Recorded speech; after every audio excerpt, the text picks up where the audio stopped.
We've crisscrossed across the pond, but drivers from Full Metal Motorsport meet up once more with sim racing's finest here at the home of NASCAR. Just a few days ago, this track was home to the longest race of the NASCAR schedule, but the trucks have dumped the virtual dirt out onto the track, and we are set to go racing here in the final round of the 2021 IRX All-Star Invitational presented by Yokohama. Welcome back to RaceSpot TV and iRacing Live as we venture once more to one of the newest tracks on the IRX calendar and the final competitive outing before we kick off the summer and the iRacing Rallycross World Championship qualifiers. My name is Arjuna Kankipati, and alongside for today's action is Jonathan Simon with Tyler Maxon in the production booth controlling all the action. Excited to be back for this season finale, Johnny, as the month of May comes to a close. The pro drivers are just about to get underway for the final time this season. We've got 17 of them out there on the track right now, and what a track it is to close things off. Yep, certainly Charlotte Motor Speedway, the first time we visit for Rallycross here on iRacing. It was only introduced a few months ago. It has the most dirt of any Rallycross circuit on the iRacing service. It's a 59% dirt, 41% asphalt split, the second slowest layout for Rallycross on iRacing. That's tied with Atlanta Short. Hell is the slowest out there of all our pick of the litter, and it's the only North American Rallycross circuit where the Joker is not a shortcut. We head the long way around, and it's a 2.6 second Joker Delta at the merge. Our pro racers will give us a feel for what the competition will be like, because in an hour's time, the best of the best from the sim racing world head to Charlotte, and we'll head to compete for the final time in our All-Star Invitational. And in the sim racers portion, it's been Johan Haas versus Joni Ollikainen in terms of winning these events. The people who've been at the top of the timing sheets over the past 3 rounds don't seem like they're out there in qualifying, as we've got 5 minutes left in that. Let's talk a little bit about this format, Johnny, because with 17 cars, it's the biggest field that we've seen over these 4 races. It means 3 heats, 2 last chance qualifiers, all building up to the 10-lap feature. Yep, certainly. So stakes are high. Qualifying is on at the moment. The drivers still sorting out their lap times. We've seen Kevin Hansen on pole for round 1. He's not racing today. But Krogstad has taken the last 2 pole positions. Will he sweep it and make it 3 from 3? Henrik Krogstad from RX2 won the championship in 2020. We've got drivers like him from Europe. We've got streamers and sim racers like Emily Jones racing. We've got Nitro Circus Star Car. We've got fans racing. We've got drivers from IndyCar and Connor Daly. We've got journalists. We've got a whole lot more ready to race and ready to pounce for the final time. Who will snatch pole for the first time out? So 3 minutes left. I must say, by the way, for Connor Daly, just wraps up his month of May, and what a month of May it was, leading his first laps in the Indianapolis Motor Speedway, and if a tire hadn't gone falling through the sky and landing on his car, very fortunately, no damage at least done to the car over the long term. Daly recovers to finish that race. This track, by the way, Johnny, we haven't really talked about its real-world heritage as well, but Charlotte has seen, back in I think it was 2014, Rallycross action in the real world as well. Yep, Red Bull GRC visited here in 2012 and 2013 and 14. 3 years in a row, although it was an entirely different circuit to what it is right now. The circuit used the front stretch in the pit lane in 2012 before they visited the dirt track in 2013 and 14. That's across the road. That's not part of the oval.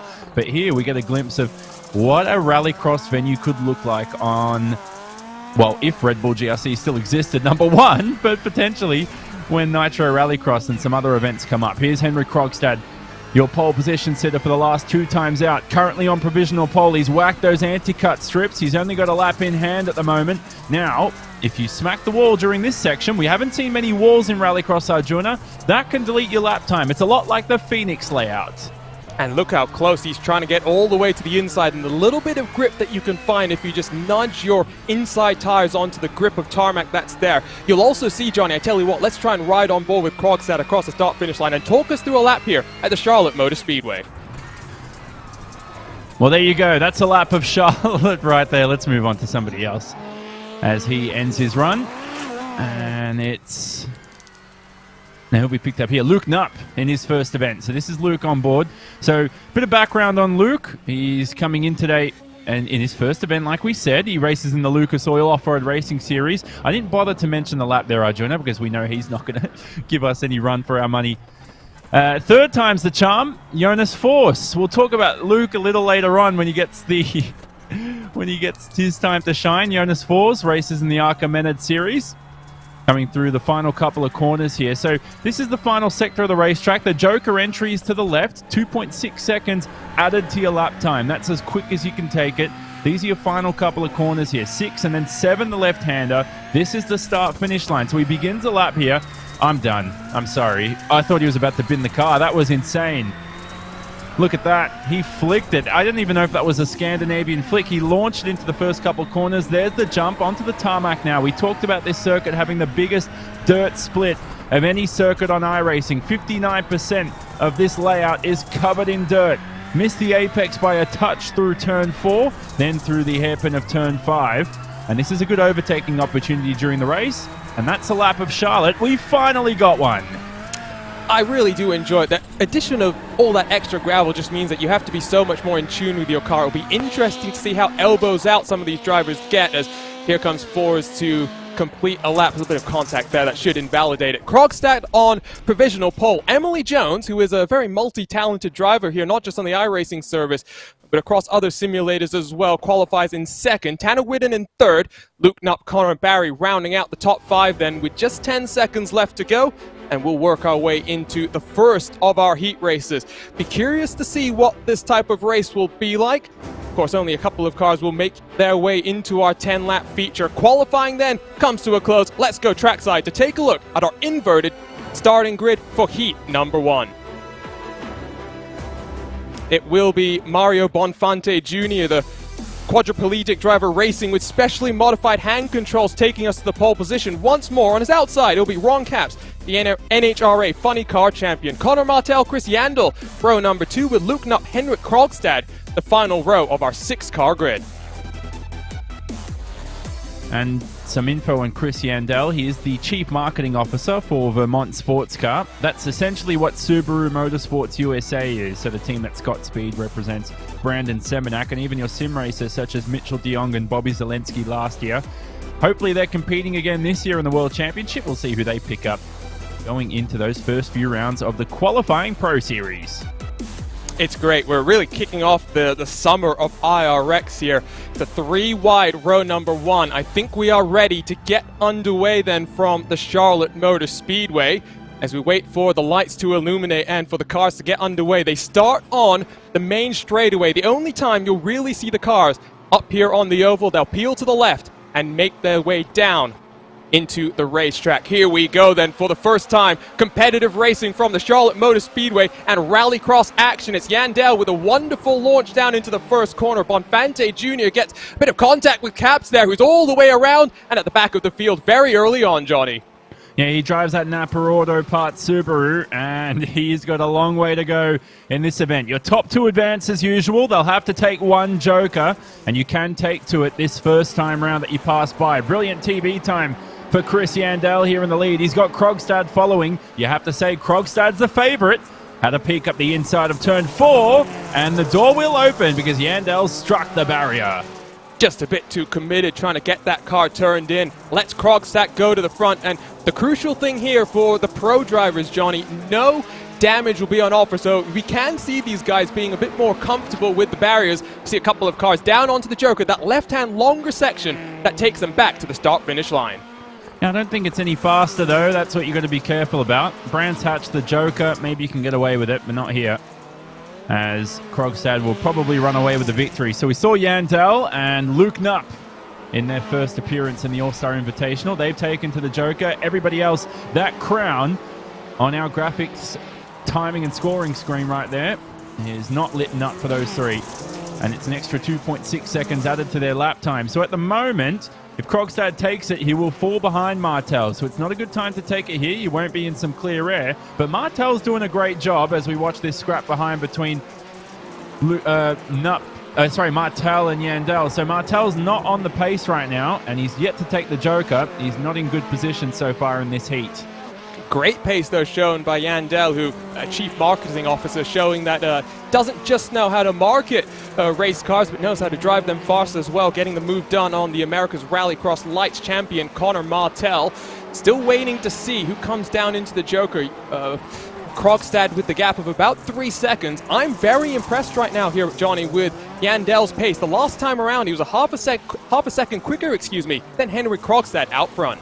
Now, he's an avid sim racer in his spare time, is Chris Yandel, whenever he's not helping Vermont Sports Car, and he's won 75 dirt races on iRacing, so it's nothing new to him running at the front. But to beat Henrik Krogstad, an RX2 runner, is a different task in itself. We know Krogstad's got the ability to compete with the sim racers, competed in the World Championship, not in this one, but with the best of the best on the simulators. And he thought it was such a struggle for him last year just to get onto the pace. I thought he was being a little bit self-deprecating. I thought he had the pace at times for sure when he put some practice in.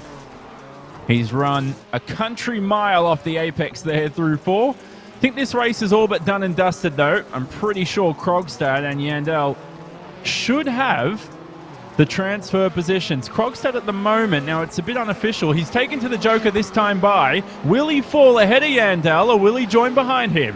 You can see on the side-by-side it's going to be neck and neck down across the start-finish line. Yandel to the race lead. For a moment, I think he backed out of that one very slightly, knowing that Krogstad had the outside line, but white flag in the air, Johnny. It's going to be neck and neck for the final transfer position, I think, because, never mind, Connor Martell yet to come down onto the Joker. I thought maybe our graphics just hadn't updated there. Cracking scrap between these two. At the end of the day, they shouldn't squabble.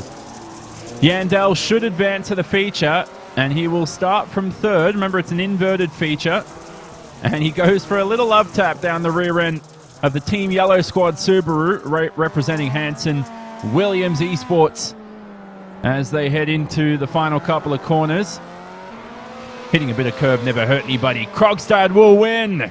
He'll start towards the back of your feature. How about this, though? Chris Yandel in his first appearance advances.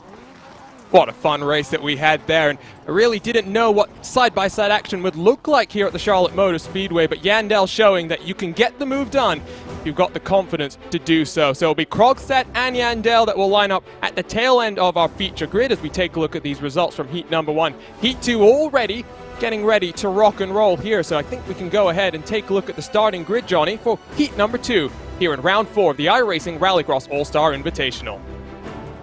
And starting at the front is your Nitro Circus star car, Jim Deschamps, who starts alongside Connor Daly. Jonas Forss in his first event starts from third. The rest of the grid is headed by Brandon Semenak in the Subaru Motorsports USA car. He just watched one of his bosses do quite well there.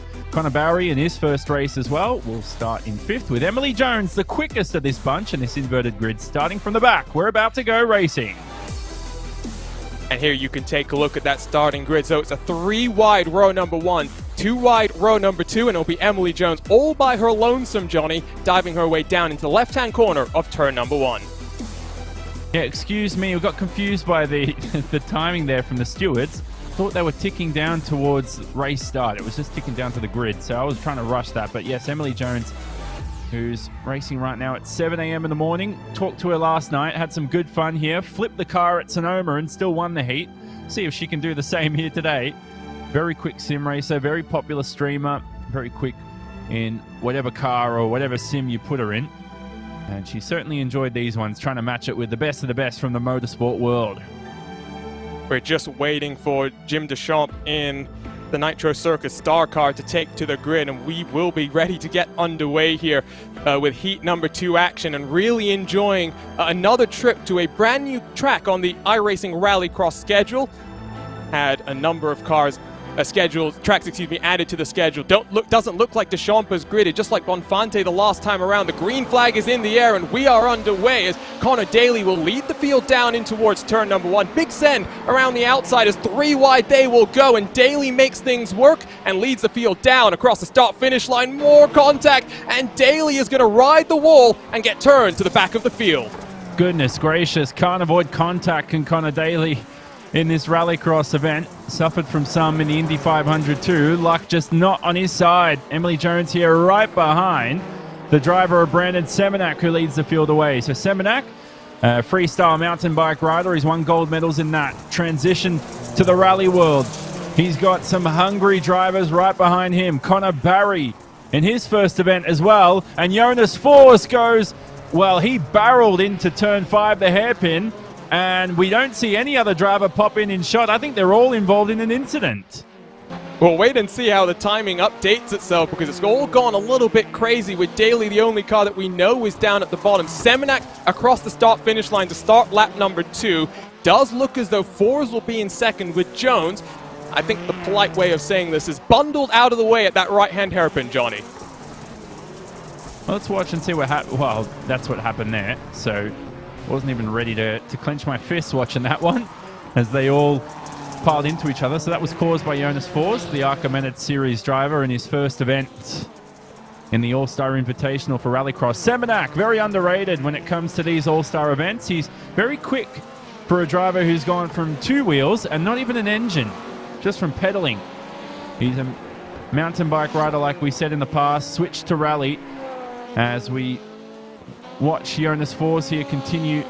Oh, that's Emily Jones, excuse me. Continue away. Fours, though, ahead there. I think he clouded the wall, and he's still in the wall. He is. So Jonas Fours in his first event has caused absolute chaos. And I think that was Barry who came on through to collect Fours for good measure. Does promote Jones up into the second transfer spot here today, as Brandon Seminac now 5 seconds clear, scampering away with victory in heat number 2 as Jones gets up into the dirt on the outside. Doesn't look as though it's worn as much. And the reason I bring up the track state here is something that we were talking about back at Brands Hatch as Seminac down onto the Joker, Johnny, is track resets. It wasn't something that we really had to contend with in last year's World Championship. It's something that increasingly race control is becoming more comfortable doing over the course of the race weekend. Yeah, we can speak to the drivers, see how that affects them. It's certainly something you see in the real world too, as Seminac still leads this event. Jones second. You know, those track resets though, good to see iRacing simulating stuff that you would get in the real world. That's the job of a simulator, you would hope. And certainly can do that anytime we want. You can set the session state, maybe have a more worn track. We saw it happen in Charlotte in Red Bull GRC many years ago, where you had the dirt track. It was very difficult to drive on one year, and I think the drivers didn't complain after practice, but gave some feedback, and they ended up fixing up the circuit, and it became much better to drive the next day during the rest of the heats after qualifying as we enter the final lap of this heat. So as usual, in every heat, the top 2 advance, 1 joker available to the drivers. And it looks like so far, it's only Jonas Fours who's yet to take the joker, but top 2 advance. And you said a very important point there, Johnny. It's about learning and always improving. I mean, this is the first time for several of the tracks, as I see Emily Jones up into the wall trying to just close the gap to Seminac out front, that they've been raced in a competitive circuit and sense rather, and being showcased in a competition like this. So Brands Hatch and the other tracks, just like Charlotte as well, will go through some evolution as we enter the World Championship season once more. Heat number 2, though, goes to Brandon Seminac, driver for Subaru Motorsports USA. That transition from 2 wheels to 4 going quite well. So we see Jonas Fours down onto the joker in the closing stages of the lap. He will start, I do believe, then, towards the pole position in the last chance qualifiers, and we'll have 2 of them, Johnny, here today. Yeah, certainly. So second chance for anybody else who doesn't advance through. Connor Daly, goodness gracious, he sidelined himself there at the barriers. And at the end, he's crossed the finish line sideways, NASCAR style. Why not in NASCAR town? And so the results of that heat, like we said, Seminac and Jones advance. Everybody else to your LCQs as we look at the grid for Heat 3 later on. So there's your results. Good mix of drivers who've made it through. Landon Huffman will head the field for this one. Only 5 drivers, 2 new ones, Trevor Teal and Parker Retzlaff. Trevor Teal, by the way, interesting story on him. He is a fan of Nitro Circus. The fans over at the stream there have let him race today and voted him to race. He's in a 2nd star car. He was a big booster of their Twitch channel, and he's had a brilliant opportunity here today, the 30-year-old, to race and compete with his favorite drivers that he has watched throughout his lifetime. And clearly not too slow as well, because he's starting right in the mid-pack of this inverted heat number 3 and surrounded by some very impressive drivers. Someone like Parker Retzlaff, for example, an Archimedes Series driver with the 6th highest oval I rating in the world. So lots of sim racing experience here today as well. Lights about to illuminate as the engines rev and the cars squat down here on the main straight at the Charlotte Motor Speedway. 3 wide row number 1. It's not such a great launch from the inside, but in that fan car, I think Trevor Teal did get a very good launch, but he's rather tentative on the entry into the corner. And as we come across the start-finish line, it's Huffman who leads from Parker Retzlaff up into second with Trevor Teal in third. Actually awesome that Trevor Teal gets to run his own teal color. Bit of argy-bargy through the first couple of corners. We always love that extracurricular activity. And just like a linebacker, Trevor Teal bullies his way into the third position at the front. That's a great scrap for the lead there between Huffman and Parker Retzlaff. Huffman into the wall. That opens the door for the Fiesta of Retzlaff. He's going to take to the outside of turn 5 and goes for the switchback. Cracking scrap between the two and Retzlaff into the lead.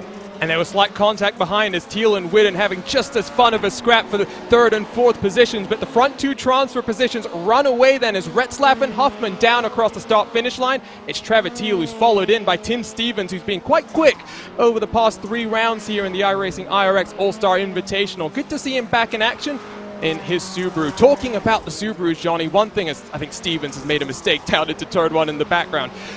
Subarus have been very popular with a certain Apex racing team in the sim racers portion of this All-Star Invitational. Not so today, as they've made the switch over to the VW Beetle. So interesting to see that change of manufacturers as we come to another new track. Well, you know, I'm not a driver, but we'll have to ask one of the drivers about this, where they feel that every car is almost pretty much equal. Not exactly the same, but they don't think there's like a 3/4 difference as we watch a couple drivers head to the Joker. Landon Huffman's one of them. And something to discuss later on for sure. The Subaru is certainly the favorite. Long wheelbase car, certainly suits a lot of circuits, but when you get to those tight circuits, such as Iowa, that are tarmac filled, those shorter wheelbase cars, the drivers say, not me, I'm not an expert, but the drivers say are much quicker. And yeah, that's all I got to say about that. How about Huffman into the wall as well after leading this race for most of it?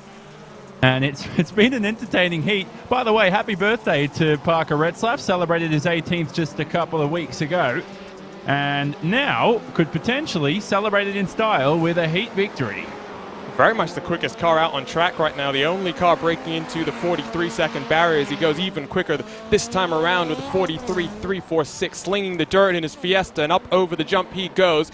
Either will be down onto the Joker this time or the next time around, and you'll get a great look here. And you say you're not a driver, Johnny, but you are a very quick person when it comes to racing here in the iRacing service. When you think about the next season of the World Championship as well, this might be the first time in 4 seasons that we have all different rounds. We don't know the exact length of the championship just yet, going to a different venue every single time. Well, we've got the circuits to do it, and I hope we have more than 9 rounds. Should have 12. I'm going to petition for that. I mean, how good is that, by the way? We never get that shot out in motorsport when we watch broadcasts. We can do that here virtually. Watch from the driver's eye. And we do get it in motorsport sometimes, I join it, but it's not regular. We can just flick to any driver and get that whenever we want as we watch Parker Retzlaff maneuver around the first sector. And he will win, like I said, in style. But who's going to end up in second here for that transfer position? Does Tanner Whitten have the gap on Landon Huffman? He might snatch it over the line. Huffman, with all those mistakes, may not advance to your feature race. Well, let's see. Whitten is down onto the Joker this time around. How committed does he send it? Oh, very committed.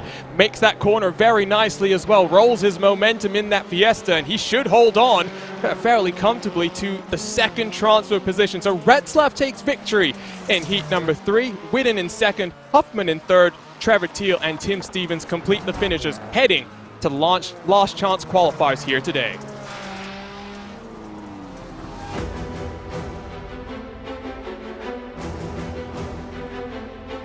So here are the results from that third heat. Retzlaff and Whitten will advance in the fours, and it's Subaru's heading to the last chance qualifiers. I think we're already heading into those last chance qualifiers, Johnny. It's Tim Stevens, Ron Capps, and Jonas Fours on the front row, with Landon Huffman and Luke Knupp right behind them.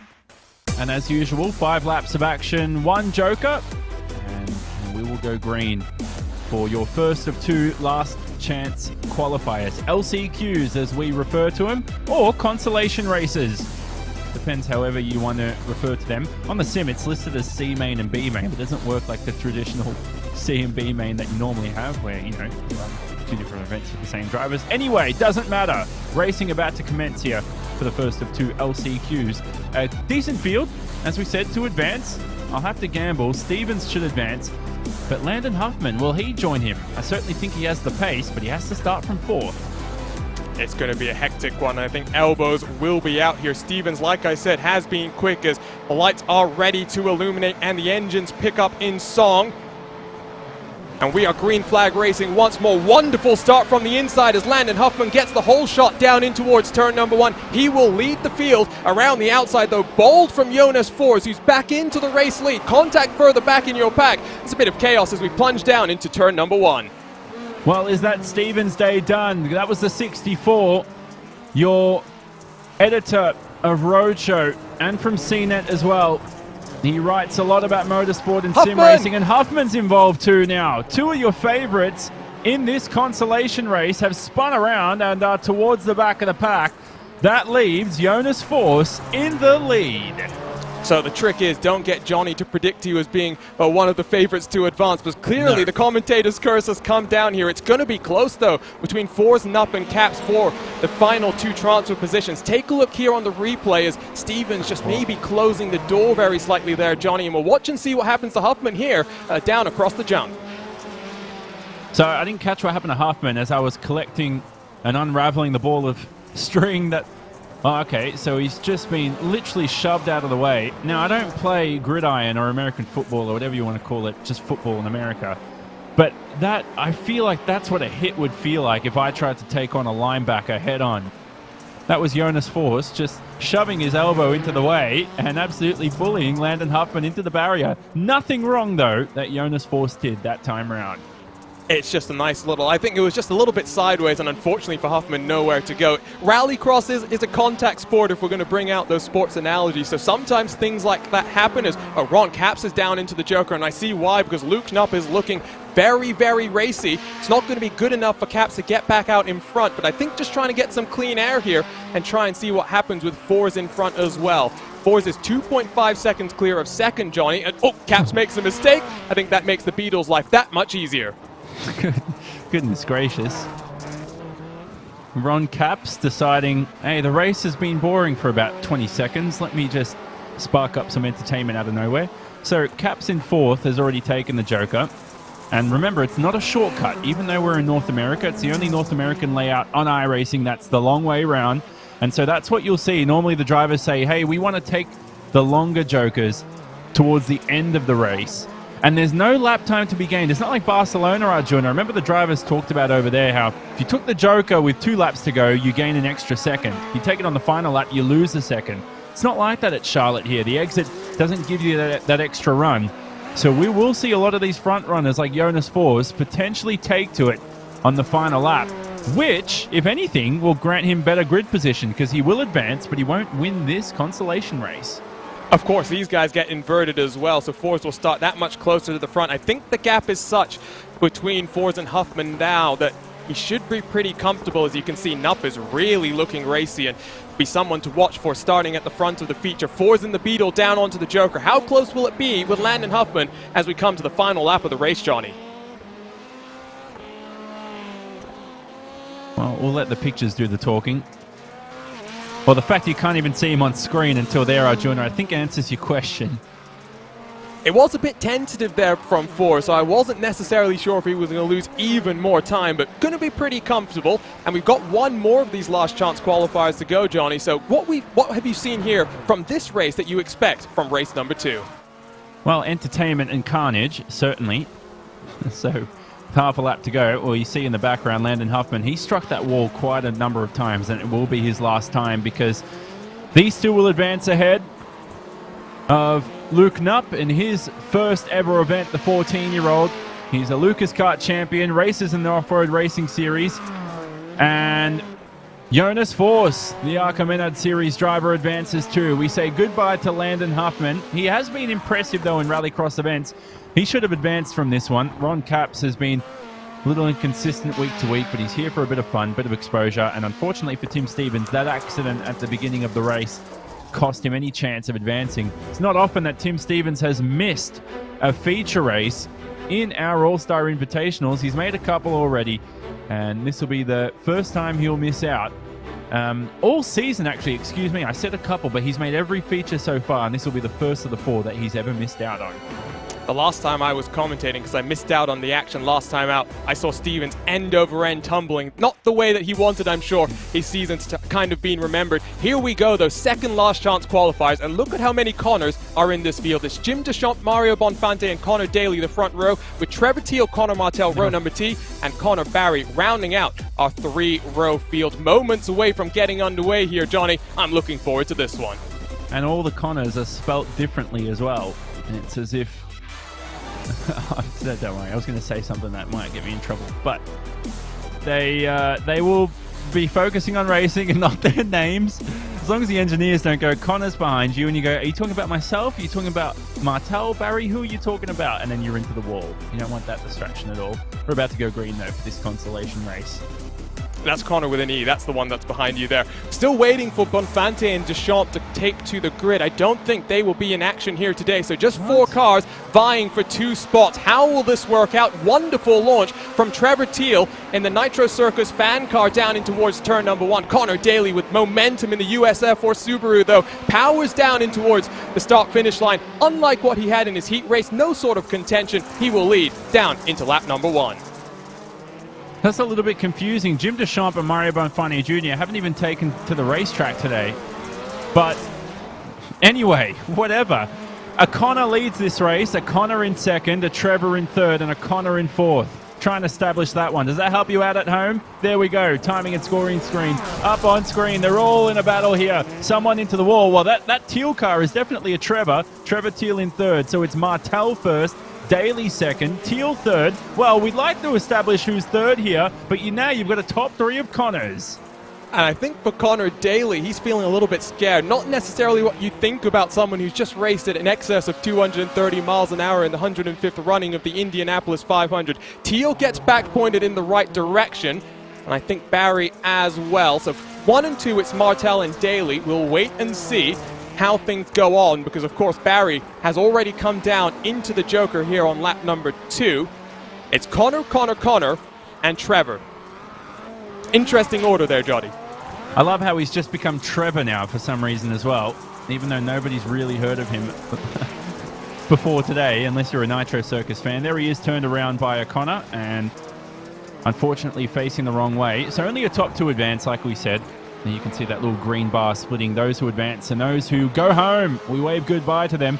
Connor Daly certainly doesn't want to go home the way he did in the Indy 500. By the way, on a more serious note, thank goodness he avoided any injury from that. That was a very dangerous accident with that tire stricken on the racetrack. Did remind you, that accident, a lot of what happened to Alex Zanardi, remember, all those years ago, which was very scary. It was horrifying, and I mean, it was just very fortunate, not just that Daly was okay, but of course, like you say, that Ray Hall was able to get out of that one without any sort of an issue. And I mean, you're looking at the Ed Carpenter car, or at least the colors in the US Air Force machine, and we've seen Team RLL in action as well here on the iRacing service in the Porsche Tagcore Esports Super Cup. It will be 2 laps to go here at the line. Martell and Daly still yet to come down onto pit road. And I must say, Johnny, as well, as we head into the summer as well, the month of May, not just such a great celebration out there in the real world, the Monaco Grand Prix, the Coca-Cola 600, and my favorite, the Indy 500. We get to do so many of those things on the iRacing service as well. And for those who didn't maybe watch it, history was made this past May with Brandon Trainer of the Apex Racing team. We'll see their superstars in action when the sim races go onto track. He won his 3rd consecutive iRacing Indy 500. No one else has even won 2 as we watch a battle for 2nd and 3rd. And that's not luck, as much as some luck can play into your hands in oval racing. That's pure skill. I've only heard good things about Brandon. Very quick driver on the oval side. And in this heat, everybody's taken the Joker except Trevor Teal, and Trevor Teal's in last, so that won't help his case. So it looks like Martell would advance. Connor Daly, though, has got to hold off Connor Barry here in his first All-Star Invitational. Connor Barry's done you have to say, a brilliant job so far, at least today. The 16-year-old, born in 2005. Can you believe it or not, Arjuna? What were you doing in 2005 as we ride on board here from the rear end of Connor Barry. Races in the Lucas Oil Off-Road Racing Series 2020 Mod Kart champion. He's raced on dirt for most of his career. And by the way, quick fun fact for you, he's from Temecula, California. Same place Mitchell de Jong and Vicente Salas came from. And those two are very quick sim racers on the Rallycross service. He'll have to go and speak to them for advice, though, because he will not advance to your feature race. He tried to send it down the inside and almost contact after the fact as well, just for a bit of good measure. But Connor Barry, Trevor Teal, they go home. It's Connor Martell, Connor Daly going to the 10-lap feature. I think Connor Daly will also start on pole position in that 10-lap feature. What four heat races we had there, along with the last chance qualifier. And Johnny, I mean, I really must say, this track, the sim racers have maybe said it's a little bit single file. We've been seeing some great side-by-side action, though, throughout the field here today. Yeah, certainly been some good racing. Obviously, anything will strike up out of nowhere with the motorsport drivers. It can be a little bit random, a little bit of a lottery, but ready to go for the feature. 10 of the best here to scrap it out. Who will we have a new winner, or who will be our repeat winner in our All-Star Invitational? You're watching the 2021 IRX All-Star Invitational presented by Yokohama here live on iRacing Live. Don't go anywhere. 10 laps of feature racing action right after this.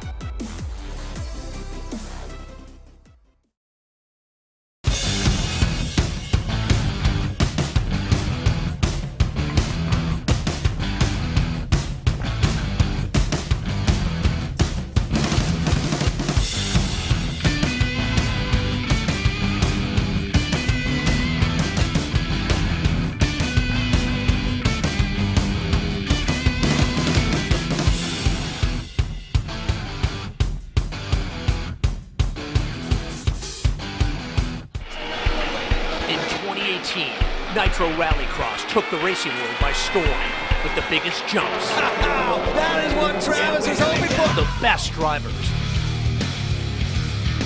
And the most intense action ever. It's gone up the inside of Ken.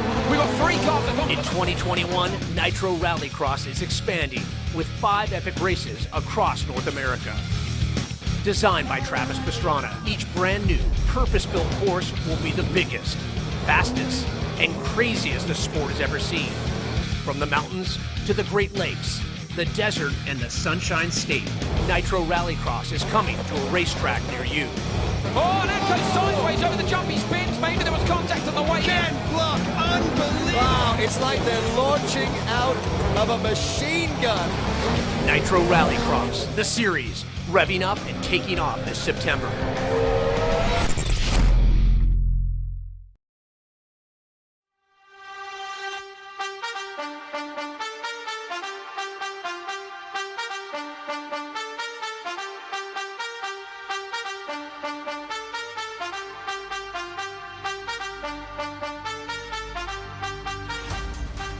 Welcome back to RaceSpot TV and coverage of the 2021 iRacing IRX All-Star Invitational presented by Yokohama. There's one thing that separates first place from the rest of the pack: the finish line.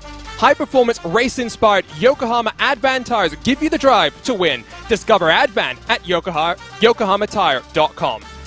The NASCAR next-gen cars are here, and you can try them today on iRacing. Now's the time to get in the action with the future of NASCAR, iRacing Rallycross, or any form of racing you can imagine.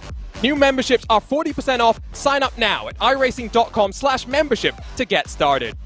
My name is Arjuna Kenkipati, joined by Jonathan Simon with Tyler Maxon down in the production booth. Johnny, 10 more laps of action for the pro racers, and the question I think on my mind is, Henrik Krogstad going to be challenged by the likes of Parker Retzlaff? Yeah, certainly those two are very quick. Parker Retzlaff has over a 9K I rating on the iRacing service. That's a system used, if you're new to iRacing, to rank these drivers against the community. So Parker Retzlaff is very quick on ovals, but this is completely different. This is dirt road for the 18-year-old, and he's got some tough competition. We've never had a repeat winner in our feature races in the All-Star Invitational.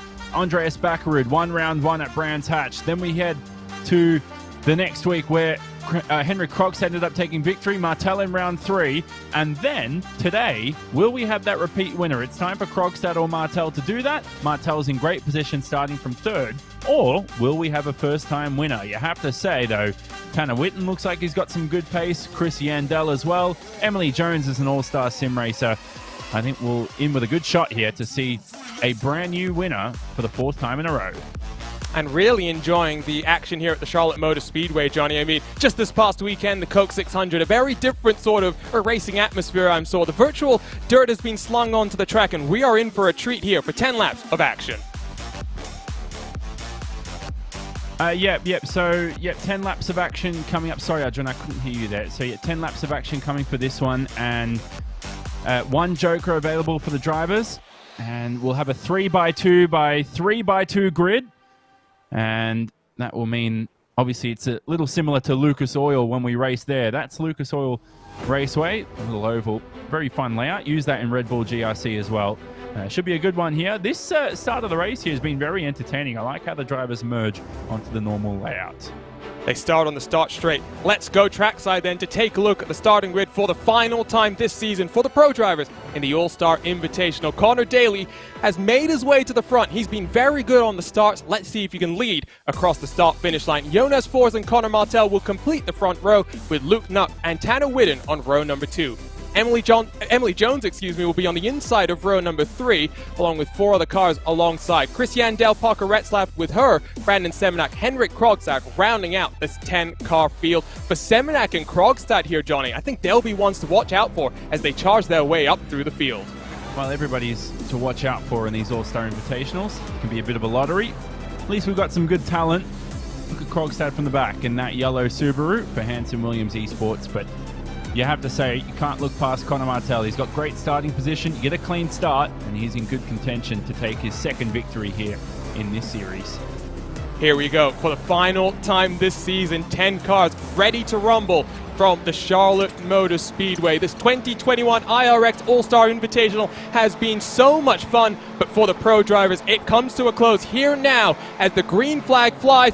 We are underway at the Charlotte Motor Speedway. Yandel with a monster launch down in towards turn number 1, looking down to the inside. Martel contact with Connor Daly. That's going to cause a traffic jam in through this corner. Martel spun around as well, and I think that's Yandel who leads down in towards turn number 1. More contact with Emily Jones across the start-finish line. Goodness gracious, she's been piled into twice, but have a look at the lead. Goodness gracious as well, it's Yandel from Henrik Krogstad. Krogstad from the back, starting last, found his way through all that carnage into 2nd. Will he be our first repeat winner? Chris Yandel's a very quick sim racer. Now, if Krogstad lets Yandel win, is that a Subaru Motorsports contract for him?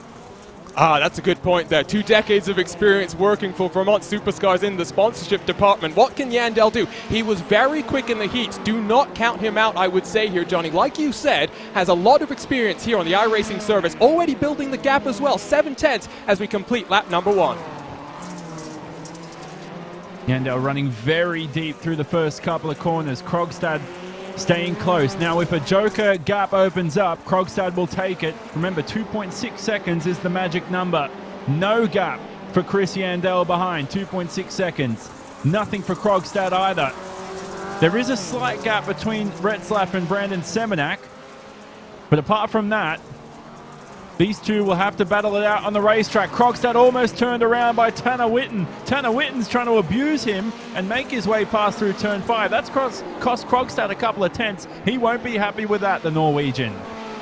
No, and I mean the gap now over 1 second is across the line once more. Lap number 3. Only the Beetle of Jonas Fors in the 99 is taken to the Joker as Whitten almost slightly wide in through turn number 1. I think that was Martel in his Subaru down onto the Joker this time around. So don't know if that's going to work out in his favor, of course, with so much contact down into turn number 1. I'm very curious, Johnny, if our producer Tyler Maxson can get us that replay of maybe in the side-by-side to see all of the different carnage, because it didn't look like just one incident, not just 2 incidents, maybe 3 or 4 that all came together to cause a lot of carnage.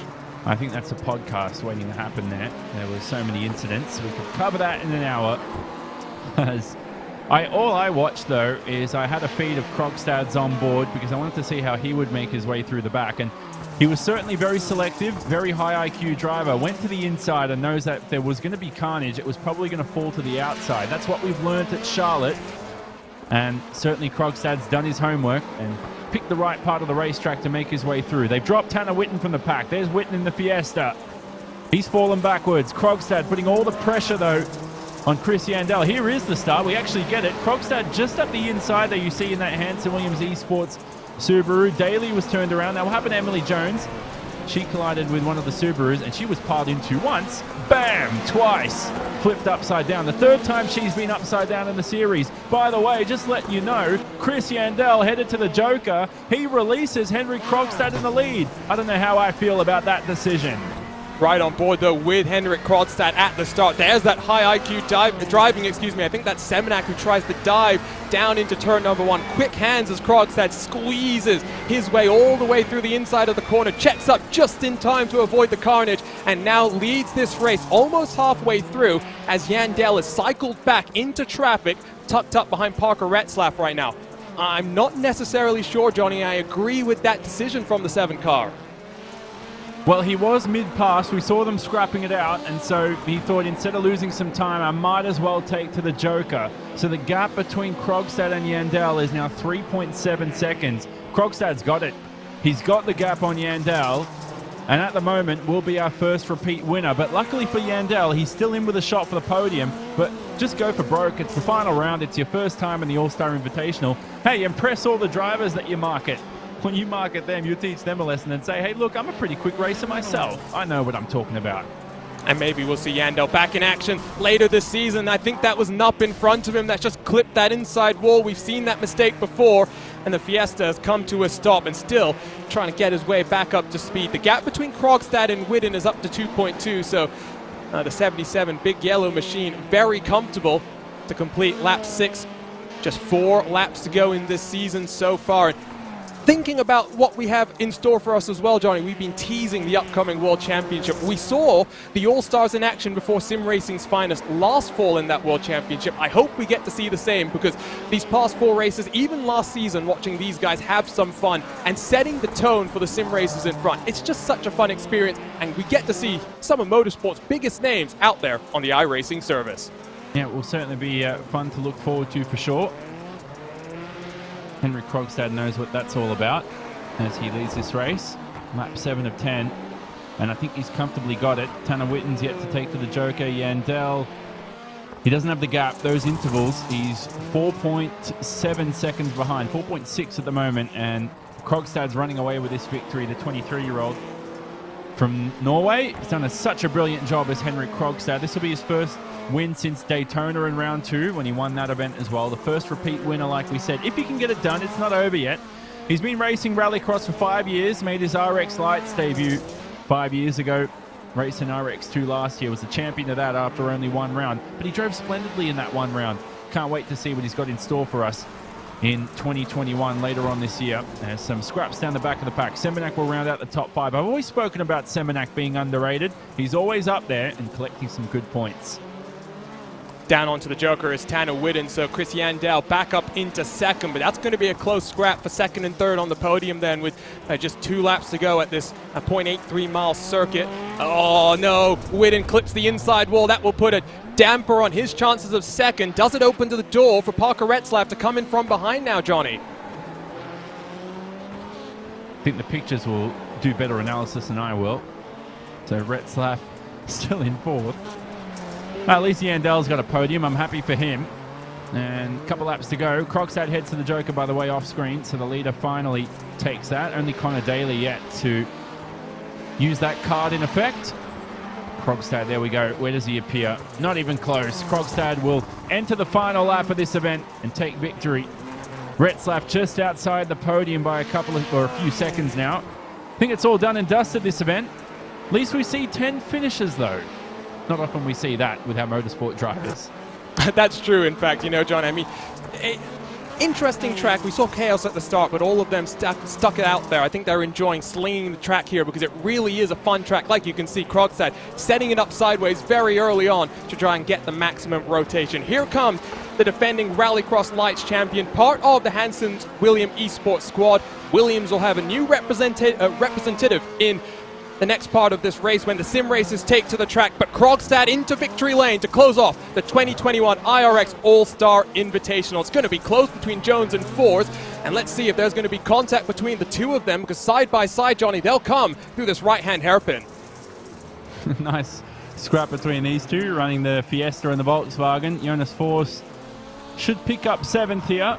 Oh, I like that bullying from Emily Jones back at Jonas Force. And I don't think you can do anything about it right now. Will they strike the wall on the exit? They both do. I was going to say they carried way too much speed. Jones crosses the line almost on her roof. That's the 5th time now I can count Emily Jones has been sideways or on her roof in 2 rounds. One of them, she ended up winning after flipping upside down at Sonoma as well. And she did finish the feature last time out on her roof. Well, actually, she didn't finish technically. She caught the checkered, well, she didn't catch the checkered flag, Arjuna, but she was classified, even though she ended the race on her roof. Krogstad will do some burnouts, though, on the main stretch in the background, as he will win for the 2nd time in the All-Star Invitational. Yandel very impressively in 2nd there, and looking forward to talking to Chris in just a couple of moments' time in the post-race show as well. Whitten completes the podium, so he does hold off from Retzlaff. It was closer than I thought, at least in terms of timing, but maybe just my timing screen lying to me there. Seminac completes the top 5 with Connor Martel, Jonas Force, Emily Jones, Luke Knupp, and Connor Daly rounding out the top 10. Fastest lap set by Emily Jones there on lap number 9, the 2021 Porsche Tag Heuer Esports Super Cup All-Star Series champion. She'll be back in action in just a couple of days' time on Thursday for a special edition of the Porsche All-Stars as they get their hands on the Porsche 911 GT3R. Cannot wait to see what that looks like as well. So we are done with the pro racers and some interviews to get to as well here, and I think we're just waiting to see if we get in Henrik Krogstad as well, but I do think Chris Yandel and Tanner Whitten are standing by. Before we get to them, Johnny, just recap what we saw here at the Charlotte Motor Speedway. Oh, nice scrap. Can't wait to see what our sim racers have got for us as well. Some nice battles. The start was really interesting here. The starts of these races, it's a very intriguing first couple of corners. We only use once in the events those first couple of corners where the drivers have a double left-hander.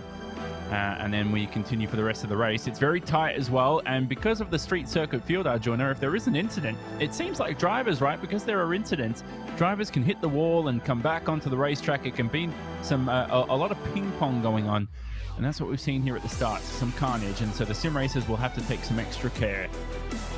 Well, our interviewees are standing by here in the RaceBot TV commentary booth. So let's bring in Chief Marketing Officer at Vermont Sports Car, Chris Yandel, who's standing by with Jonathan Simon. Chris Yandel, welcome along. We got you first of all?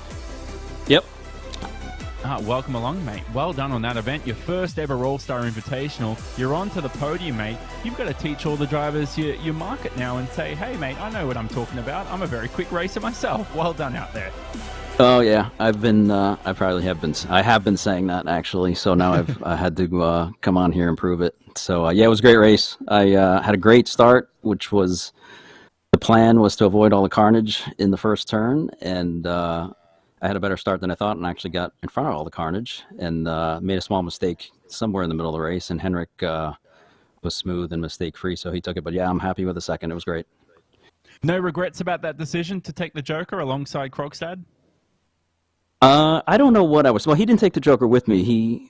When he passed me, I didn't want to fight him for a few turns, so I figured I'd just take the Joker. But I don't have a spotter, so I'm blind. I don't know what was going on. I didn't realize those guys. I thought maybe I'd get in front of the 2 guys behind me, but probably should have battled it out with him for a few laps. But maybe next time. And by the way, mate, you are no stranger to sim racing. You do try to do it in your spare time whenever you can. And you're pretty quick on the iRacing service. We spoke about you picking up 75 wins statistically in Rallycross and on the dirt road side. So you've raced everything from pro trucks to Rallycross. You are very quick on the dirt road side of the service. Yeah, I'm still a rookie, I'd say. I started during lockdown. I decided to try it out. And so, it's been probably a year that I've been trying. And yeah, I do Pro 4 trucks, and Rallycross are super fun. I get on the ovals every once in a while. So, yeah, I just do it in my spare time. I don't really I don't put a ton of time into it, but a few nights a week I'll get on there. And I've been watching these all-star races, and I'm glad I got a chance to get in here and not make a fool of myself. So I'm pretty happy. No, you certainly didn't do that at all, Chris. Final thing for you, mate. Heading into the Sim Racers World Championship as well, you're going to field a team, hopefully, for Subaru Motorsports USA? Yeah, I believe so. We definitely love being a part of iRacing and IRX, and I think we will definitely be involved in the coming championship. And yeah, we really are looking forward to getting involved more, actually, and helping grow iRX on the service. I think it's been growing quite a bit over the last year or so, and I think a lot of people are watching these races and thinking to themselves they should give it a go. So Rallycross for sure on iRacing is super fun. All right, Chris, we'll leave you to it, mate. Well done again, and that's a very, very awesome result for you today. A podium finish in your first event. Keep at it, mate. Thanks, guys. So finally, Tanner Whitten now. We will speak to you. Tanner, first of all, we got you, mate? Yeah, I'm here. Perfect. Hey, talk about the start, man, because this is the first time out at Charlotte for a lot of you guys. It really does feel like a street circuit for Rallycross. It was very difficult at the beginning. There's not a lot of room to work with. Yeah, I mean, getting into turn one, you're really just kind of blind. I'm having to trust my spotter. My brother-in-law Lee was in my ear and just kind of let me know one inside, two inside, and just as soon as we got through there, kind of the seas parted and just allowed us to slide through the carnage a little bit and just try to settle into third and run down Hendrick in second place. And also, mate, so you've been in a few of these so far. How have you found it? Some good fun. Would you want the damage to be on in the future for some of these, or do you think that's a little bit too far? I like that the damage is off. It allows you to make a few mistakes and doesn't completely ruin your race. I think it just keeps the racing a little bit closer and just allows everyone to have a little bit more fun and take a few more chances, I think. And by the way, what's going on for you racing-wise in 2021? We know you've raced in Rallycross in the past. You've raced in GRC. By the way, you never raced at Charlotte, did you, in GRC? Because you entered in 2014, but I don't think you competed at all. So you wouldn't have raced at the dirt track here. No, 2015 was my first year. And we didn't go to Charlotte, but we went to Daytona and some of those other places. But no.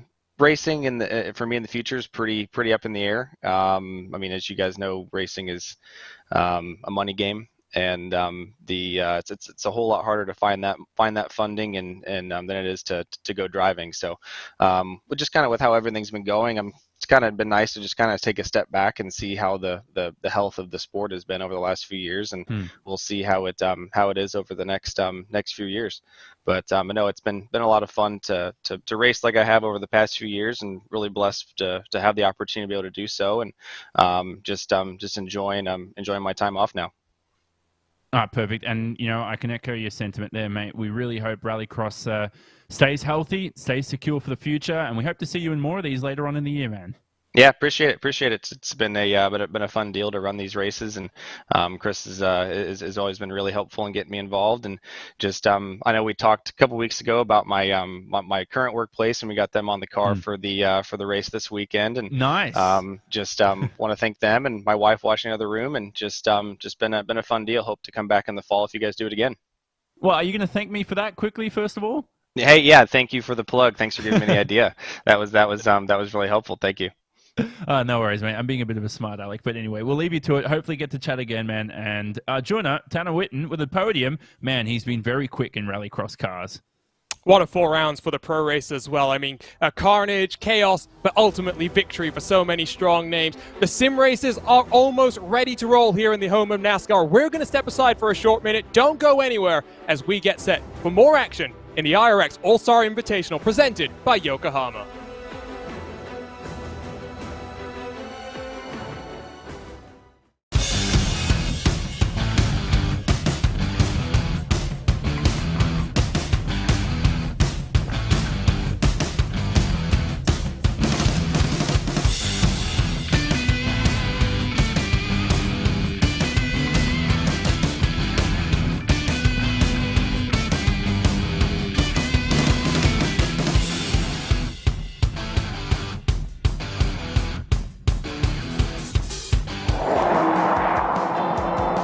Today's new cars have upwards of 100 computers in them and a dashboard rivaled only by a commercial airliner.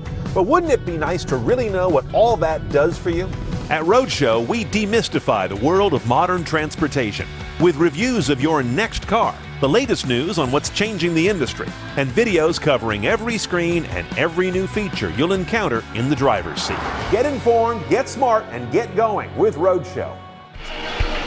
In 2018, Nitro Rallycross took the racing world by storm with the biggest jumps. That is what Travis was hoping for. The best drivers.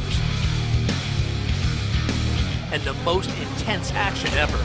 Gone up the inside again. We've got 3 cars. In 2021, Nitro Rallycross is expanding with 5 epic races across North America. Designed by Travis Pastrana, each brand new, purpose-built course will be the biggest, fastest, and craziest the sport has ever seen. From the mountains to the Great Lakes, the desert, and the Sunshine State, Nitro Rallycross is coming to a racetrack near you. Oh, and that goes sideways over the jumpy spins. Maybe there was contact on the way. Ken Block, unbelievable. Wow, it's like they're launching out of a machine gun. Nitro Rallycross, the series, revving up and taking off this September.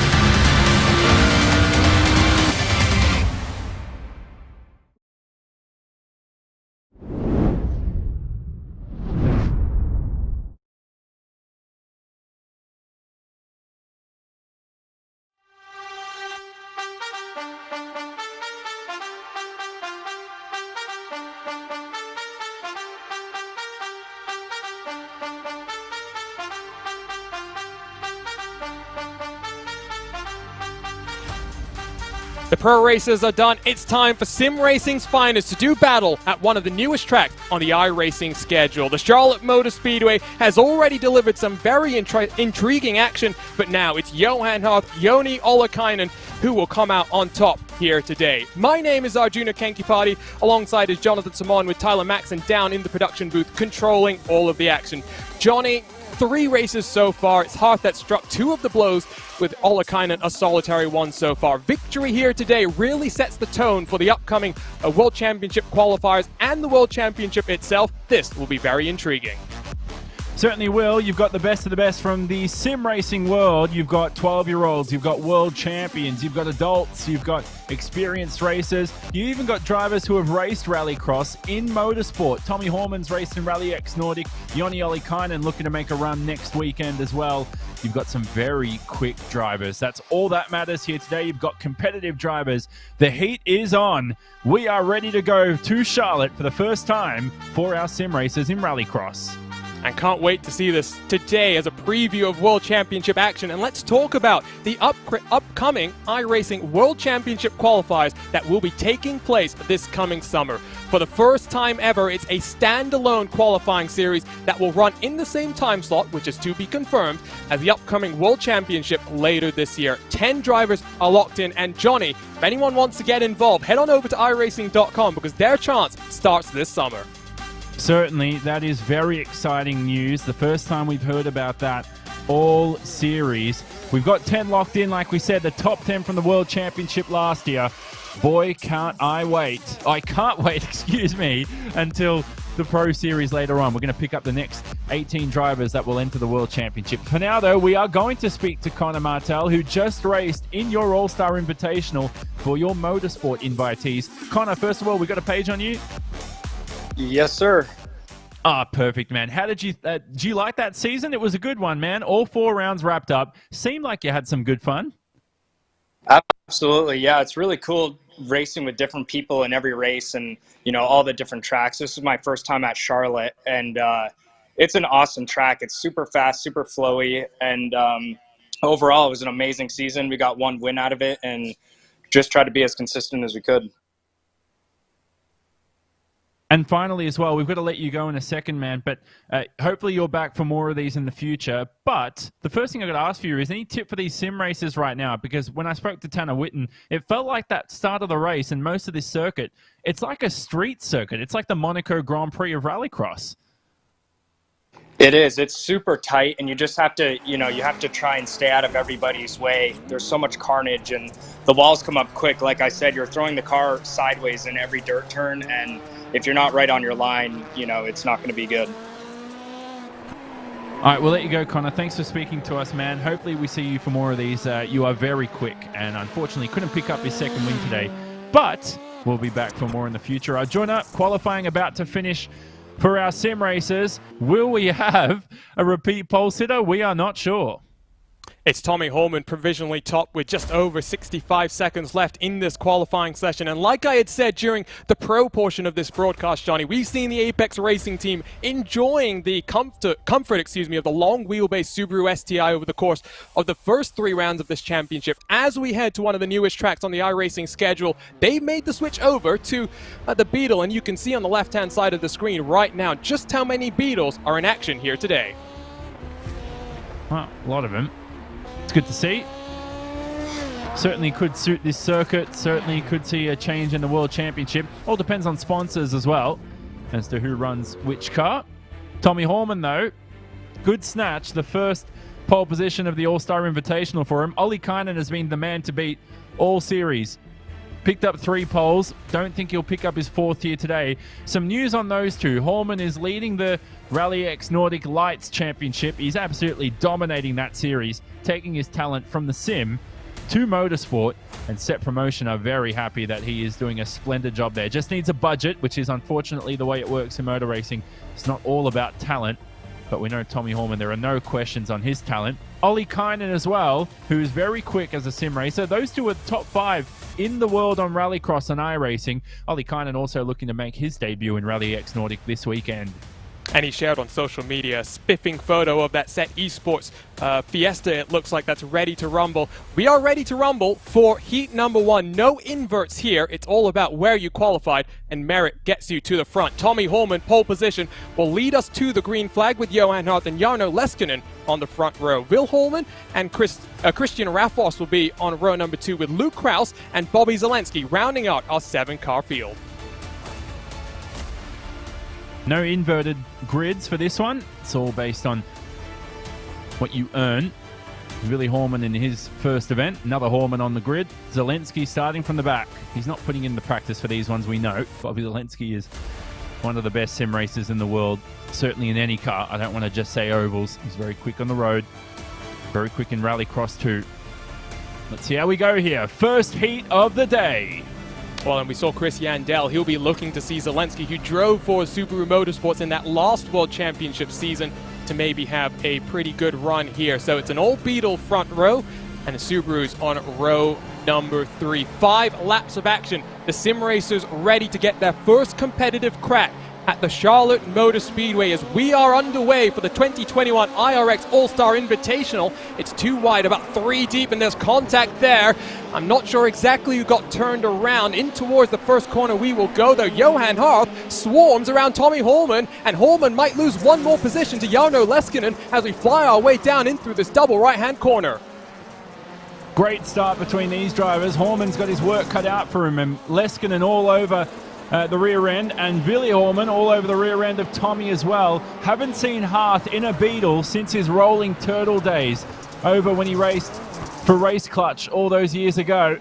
And he heads into turn 5, leads the field away this time round. Johan Hart, your world champion from 2020, ahead of Tommy Holman, looking to win the world championship in 2021. Does anyone come down onto the Joker this time around? It looks like Leskinen will be the first and the only one committing to start lap number 2 then. Hearth from Holman as well with Zelensky Kraus, the top 5. See exactly where all of these drivers will cycle themselves out, but Hearth looking mighty comfortable as he makes that switch over. An interesting camera angle there, Johnny, here at the Charlotte Motor Speedway. Yeah, certainly love the work Tyler Maxon and your iRacing crew behind the scenes are doing here, and from RaceSpot TV. Giving us some great sights of Rallycross on Charlotte as Johan Hart will not take this Joker, I don't think, to the second to last lap or last lap of the event. No gaps yet for the rest of the field. Interesting that Leskinen took it so early down the back of the pack. So it was Christian Rafos early on in this race that was involved in an incident. Bobby Zelensky had to back out of it and didn't want to collect anyone. It's a 4-horse train here all the way from 4th to 7th. Only a top 2 advance anyway, but let's not forget, grid position, very important for the rest of these drivers heading into your LCQs, because only one driver advances from that, and the further up the front you start, the more in you are with a shot of advancing to the feature. And Johnny, I want to go back to something you had said right at the start of the show. You know, one of the newest tracks on the iRacing schedule also has some of the most dirt that we've seen across of all the different tracks which are available, as contact between Roffers and Zelensky as he just shoves his way on past, and that Subaru is bullied down in towards 6th position. What does that mean in terms of setting up the car, especially in through turn number 1 and 2, for example? Because what I'm noticing is the car gets itself turned in, and then the driver knows whether they're going to make the corner or not. Well, you seem to know more of me as well. As I said, I don't drive Rallycross, just commentate it. And certainly something we'll discuss with the drivers more and more throughout the season. So it is their first event too. They can learn a lot, but you certainly want to set this car up to drive point to point. You don't want to be sliding in through the corners. As much as you see these drivers sliding right now, they do speak about trying to straight line as much of these corners as possible. It's the quickest way around Rallycross. It looks fun drifting, but it's not quick at all. Half to the he continues on, so Horman to the Joker. Willy Horman joins him. Have to do something different. I think Tommy Horman will be content with second place. He'll have to start down the second row of the grid. Johan Harth should lead or win this heat for the final time round. Very entertaining start to the heat, but not much action from here on in afterwards. So Harth looks to be victorious to start off the sim races portion. And like I said, it's Harth versus Olakainen. Can they match each other with 2 victories, or can someone go that one step better? Or in our 26 car field, can someone else go even better? Harth will be victorious as he comes down into this Joker lap. There's Holman on the left-hand side. Going to be close, but not close enough. Much closer than I thought it was going to be. Benchmark has been laid, though. Olakainen won't be in action until heat number 3. He'll be starting from the front row there, be hoping to take victory to line up in 3rd. On the outside of the front row come our 10-lap feature as well. So Harth and Holman advance with Will Holman. I should maybe specify which Holman is going to go to the feature, and the rest of the company going through into our last chance qualifiers. Here is the results of heat number 1 as we get set, Johnny, for heat number 2. It's a very exciting Joker merge here. I love it at Charlotte. We'll talk a little bit more of that later on. You've got the 2 Robertson brothers starting 1st and 2nd, 2.5 years apart for those 2. John Robertson so close to a world championship. This is his time to gain some confidence back. Kevin Ellis Jr. makes it an all Apex Racing team 1, 2, 3 to start this race. On the second row is Louis Lejeune, the Frenchman, starting alongside Lucas Cram. Dane Baird in his first event. He's been so excited for this one. Dane Baird, the Aussie. And he is ready to go from the back. Just managed to squeeze in and qualify himself. Says he's from UK and Ireland. He's a resident over there. But the Australian native ready to go from the back. An Apex Racing team front row with the Academy car at the back as well. Apex guys had 4 of their entries into this event, with 2 additional Academy cars making their way into the field. So the Apex Racing team gearing up for the IRX summer to be very, very strong. Here we go though, heat number 2. You'll notice Kevin Ellis Jr. is in that Subaru, unlike his teammates on his inside. The Robertson duo, they get a good launch, but Ellis holds the line as well, very wide, and 3 wide the teammates will go. On the outside line, Ellis with the momentum. It's Jake Robertson to the front of the field, though. Apex Racing Team 1, 2, and 3, all clean for the first time today, Johnny, in towards turn number 1. That's a frustrating start for John Robertson in 3rd. And now the door is open for Louis Lejeune up the inside. Although that driver up the inside heading into turn 2 has not ended up best off. That's what we've learnt today. So very clean start for Rallycross standards here, heading into turn 4 and 5 coming up. So the 3 Apex cars continue away. Robertson's going to do something different. Might as well take to the Joker or do something here, as he's being held up by Kevin Ellis Jr. it seems. We know John Robertson's the quicker of the 3. And will he head to the Joker? No, he continues on. I think that was too much of a risky maneuver to take this early on. The one thing we know is at least one of these Apex Racing cars will miss out on a direct trip into the feature. So it is looking like from pole position, John Robertson might be that one car on the outside looking in. Interesting to see the Subaru. Not necessarily sure it's the Subaru that's slow here, because of course Kevin Ellis Jr., a very quick driver when it comes to the Porsche Tagor Esports Super Cup, but a newcomer to IRX. He's very comfortable, I will note, over the last couple of weeks, Johnny. Be interesting to see if Kevin Ellis makes a run at the qualifiers this summer. Let's enjoy this.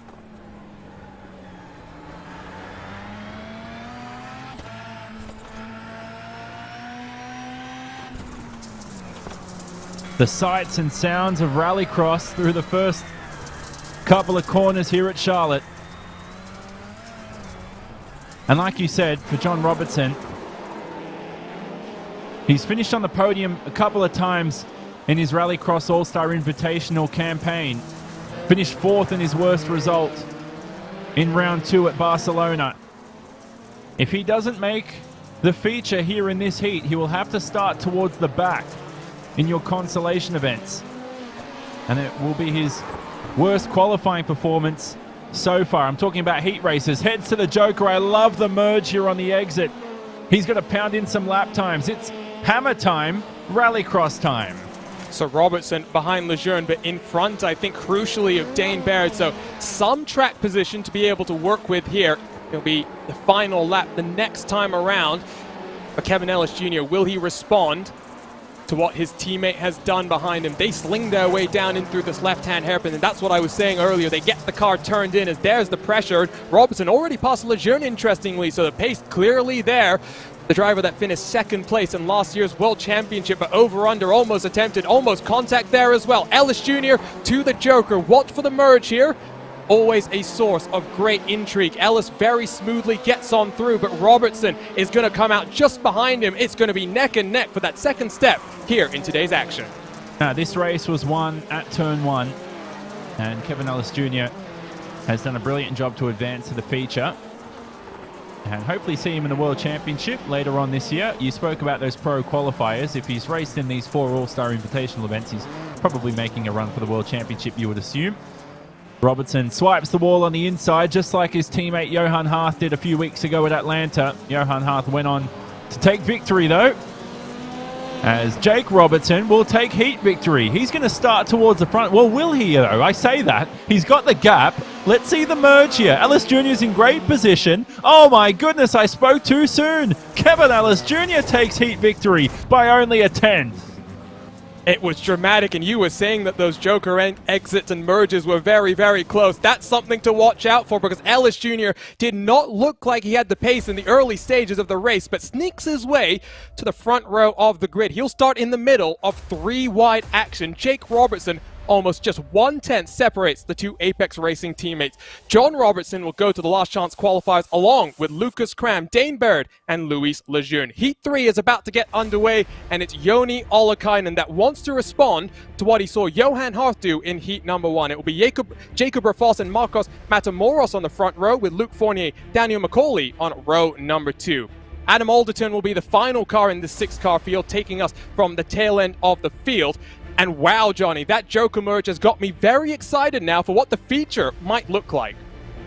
Yeah, certainly. That was great strategy from Kevin Ellis Jr. Do the opposite to Jake. That's exactly what you need to do. I say great strategy, but it's fundamental. If you're not doing that, there's more to lose than there is to gain. And so we're ready to go here for Heat 3 of the day. Good luck, Joni Ollikainen. He's very quick. Haven't seen him often in that VW. Here we go as Adam Alderton takes to the grid as well. Heat number 3 ready to go. 6 cars with 2 spots on the line in that 10-lap feature. It's set esports 1 and 2, and it's a great launch from Rafos Ollikainen. Not such a great launch. Can he defend down the inside as the Subaru sends it deep? Bit of contact as Alderton bullies his way up into the top 3 positions, but it is Ollikainen that leads down into turn number 1. Great scrap behind. Rest of the field searching to form up here. But the more they battle, the more they're going to allow the set cars up ahead to break away. Jacob Rafos, he's only been with set for just over a month. He's been driving very well for the team, looking to enter his first World Championship this year. Marcos Matamoros, couple of World Championship years of experience to his name in 3rd. The Spaniard being pounced here by Luc Fournier, the Frenchman. Fournier trying to find a way up the inside, and these two scrapping.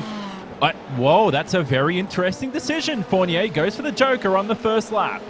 I think he recognized that already 1.2 seconds behind the Set Esports duo out front. He needs to do something to cycle into some cleaner air and just close the gap there. You can see Ollikainen and Rafos still running in single file order for now. I wonder how early Rafos might try and go to just try and do something different to the teammate in front. I would suspect, Johnny, kind of building off what you were saying slightly earlier, it's do the opposite of what the car in front does. So coming to the final lap of the race, you'll see Rafos decide, based on what Ollikainen does, what he does with the Joker. But you see, that's the problem for Fournier right now with strategy, is he's had to make his way through traffic, and so Matamoros is probably sitting there pleased, and Alderton makes his job easier by heading to the Joker. That opens the door here for Fournier, and so now it's time for Marcus Matamoros to monitor the gaps between he and Luc Fournier. Last time round across the start-finish line, it was 2.4 seconds. Matamoros is way too slow out there on the racetrack. Fournier's got some great pace. He's currently got the delta on Marcus Matamoros, but it's changing corner by corner, lap by lap. Matamoros has got to defend. He's got to head to the Joker this time round and block him out there on the racetrack. That's Fournier slinging it through the dirt. What does Matamoros do in front? He's staying out there on track, at least for the time being. I think maybe what we're seeing, Johnny, is a bit of a shuffle just for track position now in that last chance qualifier, because the two Set Esports cars out front, they look comfortable, just 9-10 separating Ollikainen and Rafos. So we know the two drivers who are going to advance, Ollikainen and Rafos. But this is still important for grid position, like we said, because one driver advances from your consolation races. Will it be Marcus Matamoros? Only made one feature in his Rallycross career in the World Championship. He's never been the quickest out there, but he's consistently, to make the World Championship grid, think about it, you're a top 28 driver in the world. You have to be doing something right. As much as you might not be quick in the World Championship, the young 20-year-old from Spain, currently a university student in Sevilla. And loving life is Marcus, but at the moment, not loving the gap to Luc Fournier. It's right on the bubble. And I think Fournier's probably got him here, the Frenchman, despite having to make a pass out there on the racetrack. The gap is still about 2.5 seconds, so we're coming to the final lap. It is still neck and neck, I think, for third. Out front, Ollikainen and Rafos, very, very comfortable. They look odds-on favorites to secure positions in the 10-lap feature. For Ollikainen, by the way, Johnny, I mean, he's now looking at more and more real-world activities as well. So great to see sim racing giving these drivers opportunities out there as well. Yeah, well, it's his link to set promotion, so it's a little bit of sim racing. Let's watch the gap first of all. So Matamoros here, he is... I'm a bit confused there. Oh, he is behind. So Luc Fournier swipes third at the line. Matamoros in fourth. Ollikainen will win, like you said. So at the end of the day, Luc Fournier managed that perfectly as we head to the final heat of the day. But well done to Ollikainen. We'll speak about that a little later on. He's done a brilliant job. Set promotion, supporting him in his campaign for a drive in motorsport.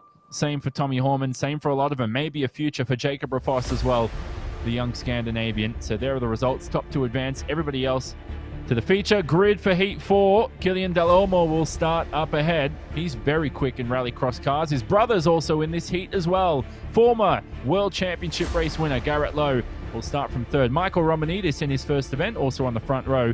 Hey, welcome back, Sindre Silva. He starts on the second row. Garrett Maines down the back of the pack as well, also in this heat. We've got a few Subarus, a few VW Beetles as well, a couple Garretts, a couple Del Olmos. We've got duos and brothers and similar namesakes. We've got one more heat to go. And Romanidis is that Williams eSports driver that I had mentioned slightly earlier. So great to see a driver with experience, not just in Rallycross here. I saw him in the fixed Indy 500 during the month of May and other simulators as well here in the Rallycross scene as well. Engines rev as the lights illuminate here at the Charlotte Motor Speedway for the final heat race. 5 laps and 2 spots left in our 10-lap feature event. Del Olmo and Romanidis side by side in the drag race down into turn number 1. Look at that Fiesta sending it 3 wide. Oh, that was a wonderful move. What a move that was done. And in towards turn number 1. Wonderful action here, Johnny, to get started once more. But it's still Killian Del Olmo who leads. There's some contact down the back of the pack. Sindre Silva involved in his Fox Gaming Subaru. Who else was involved in that one? I think Quinton Del Olmo and Garrett Maines as well in his Smithfield Subaru. And so they all continue away. The front three, it's Del Olmo from Romanidis, from Garrett Lowe in third. And it was Lowe who made that rocket launch, and I got a bit confused because I read the numbers upside down there. So the 06 of Garrett Lowe, as always, in that Fiesta. Let's go ahead and straight away take a look at the start here, and it was Del Olmo just leaning on that other car, that Sindre Silver, and all sorts of chaos down in towards turn number 1, Johnny. They need to bring that little underline on the top of the car for you, like they do in Uno. You know, when you see a little, you see the 6, it's underlined, so you know which one's which. It's the 06 of Garrett Lowe. He's made that very famous over the years. And what a start that was as well. Maybe our producer Tyler Maxon, very quick on the replay to get us the start, can get us that initial launch as well from the Ford. In the lead, though, Del Olmo is not too comfortable because Romanidis, the first time we've seen him in rallycross action, is doing very, very well to hold on to that second and final transfer spot. There goes the Fiesta down into the Joker, but he follows the Beetle down in front, Johnny. Very interesting. That leaves Killian Del Olmo as a sitting duck. He's going to have to win this race on pace now is Del Olmo. Garrett Lowe, oh, that's very deep. And I think he swiped the wall on the exit. Leave him vulnerable right now to Garrett Maines, who's yet to take the Joker. Will Garrett Maines go for some TV time or let his fellow Garrett up ahead battle for a transfer position into the feature? I think it's all set and done for Garrett Lowe. He's not in good position to advance. All eyes are on the gap between Del Olmo and Romanidis. And right now, yeah, go on. No, I was going to say, Johnny, that gap's up to 4 seconds. I'm not sure if they got the best run through the Joker the last time around. No, certainly didn't. And Del Olmo, it was 4 seconds because Del Olmo took to the Joker. That can jumble up the timing screen. But it looks like 4 seconds out there on the racetrack right now. The official gap about, it's dwindling down. It's a relative live timing screen right there. 1.5 seconds. Del Olmo's got his job done. He should start from the second row in the feature. Well, that's the live calculation updates there. So the 2 second gap that I thought we were going to see when Del Olmo came down onto the Joker does indeed present itself out there on the track. So interesting to see that Del Olmo, once he got released from the pressure behind, is straight away increased the pace, set the afterburners to maximum, and built up his gap out front. What can the Williams Esports driver do now, though, Johnny? Because we saw Krogstad very comfortable in that pro racers portion of this race. Romanidis will be hoping to carry that form over as we get the final laps here today.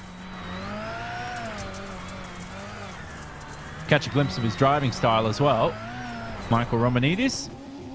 His teammate, Sammy Matty Trogan, was supposed to race today as well. Unfortunately, fell short of some technical troubles and some other issues and wasn't able to race at the last minute.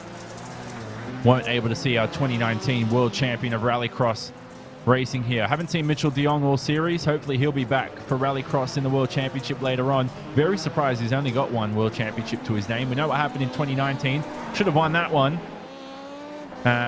But ended up missing a couple of rounds. 2020, a lot of bad luck.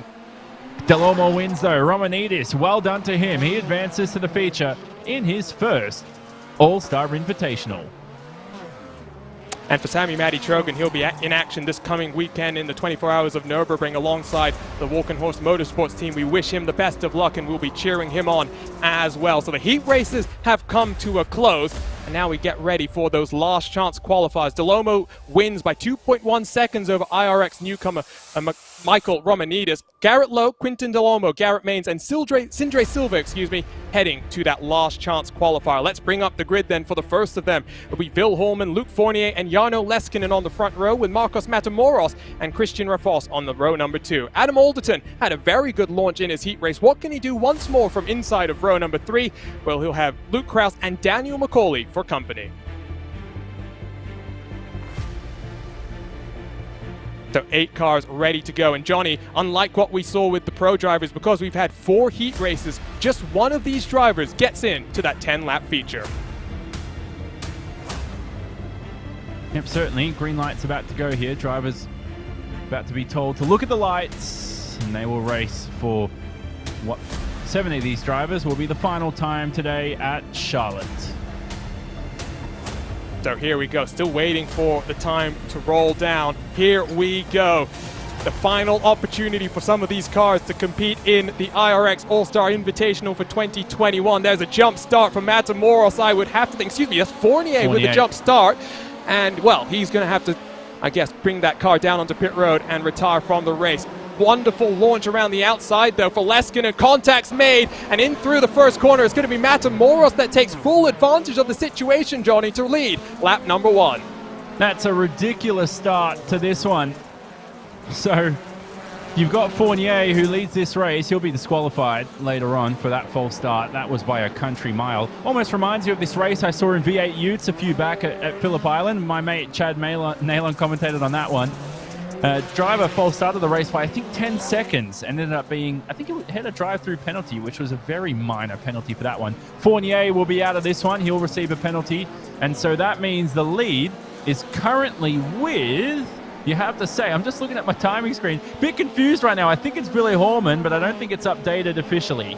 No, I think it's Marcos Matamoros. There were a couple of cars, I think Luke Krause included, as Holman, that had to cycle their way down onto pit road. So Fournier is classified as the leader, but is not going to finish there once we get these 5 laps done and dusted. The gap between Matamoros and Alderton is already up to about 1.3 seconds as Daniel Macaulay, the only car to take to the Joker so far in this race. Battle for second is really the battle for the lead, and you will see, Johnny, the gaps really between these 4 cars have started to extend. Yeah, certainly. That was, well, we can forget about the start of this one. So Matamoros hopefully will advance to the feature. He's had some good pace. That's unfortunate for Luke Fournier, who did all that work to get ahead of Matamoros. Some of these drivers gamble at the starts. I know Connor Parisi certainly does. He loves his starts.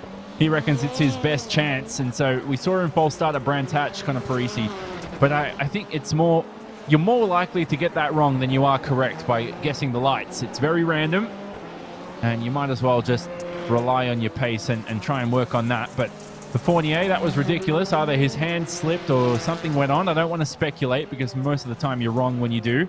But this would be great for the Spaniard of Matamoros, who raced for Burton Kligerman Esports in the World Championship last year, looking to make another run for the World Championship for his 3rd year in a row in 2021.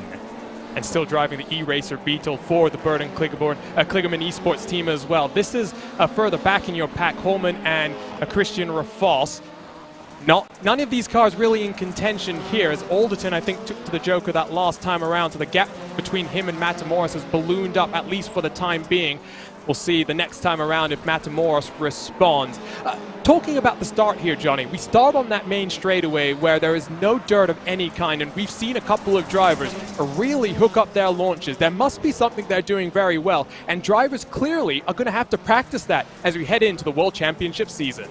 Yeah, certainly. Starts here can gain you a lot of time. Billy Horman just being right behind Adam Alderton. Christian Rafos finds his way through. That forces Billy Horman to the very unique Joker here at Charlotte.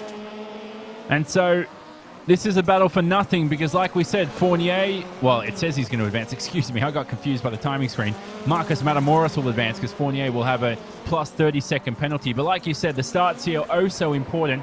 Fournier, though, it doesn't matter what you do to set up the car at the starts. False starting by about 5 hours there, possibly 5 hours and 3 minutes, will probably hand you a penalty. And I guess the saying that to finish first you must finish doesn't really apply when you take a penalty like that. So Fournier will take the checkered flag as Matamoros is down onto the Joker this time around, watching Alderton for the merge as well. I don't think he's going to be close enough, so it is the E-Racer Beetle that will make his way into the 10-lap feature, and for Marcos Matamoros, he will be pretty excited about that one and the summer of IRX that I'm sure he is prepping himself for as well. 7 drivers we say goodbye to then, as Luke Fournier does get that post-race penalty on my timing screen. 2 seconds the gap between Matamoros and Alderton. Rafos finishes the podium position. It was very close between the 27 and the 3. Daniel Macaulay in the Subaru comes home in 4th, with Bill Holman, Luke Fournier, Jarno Leskinen, and Luke Krause all heading home here in the 2021 IRX All-Star Invitational.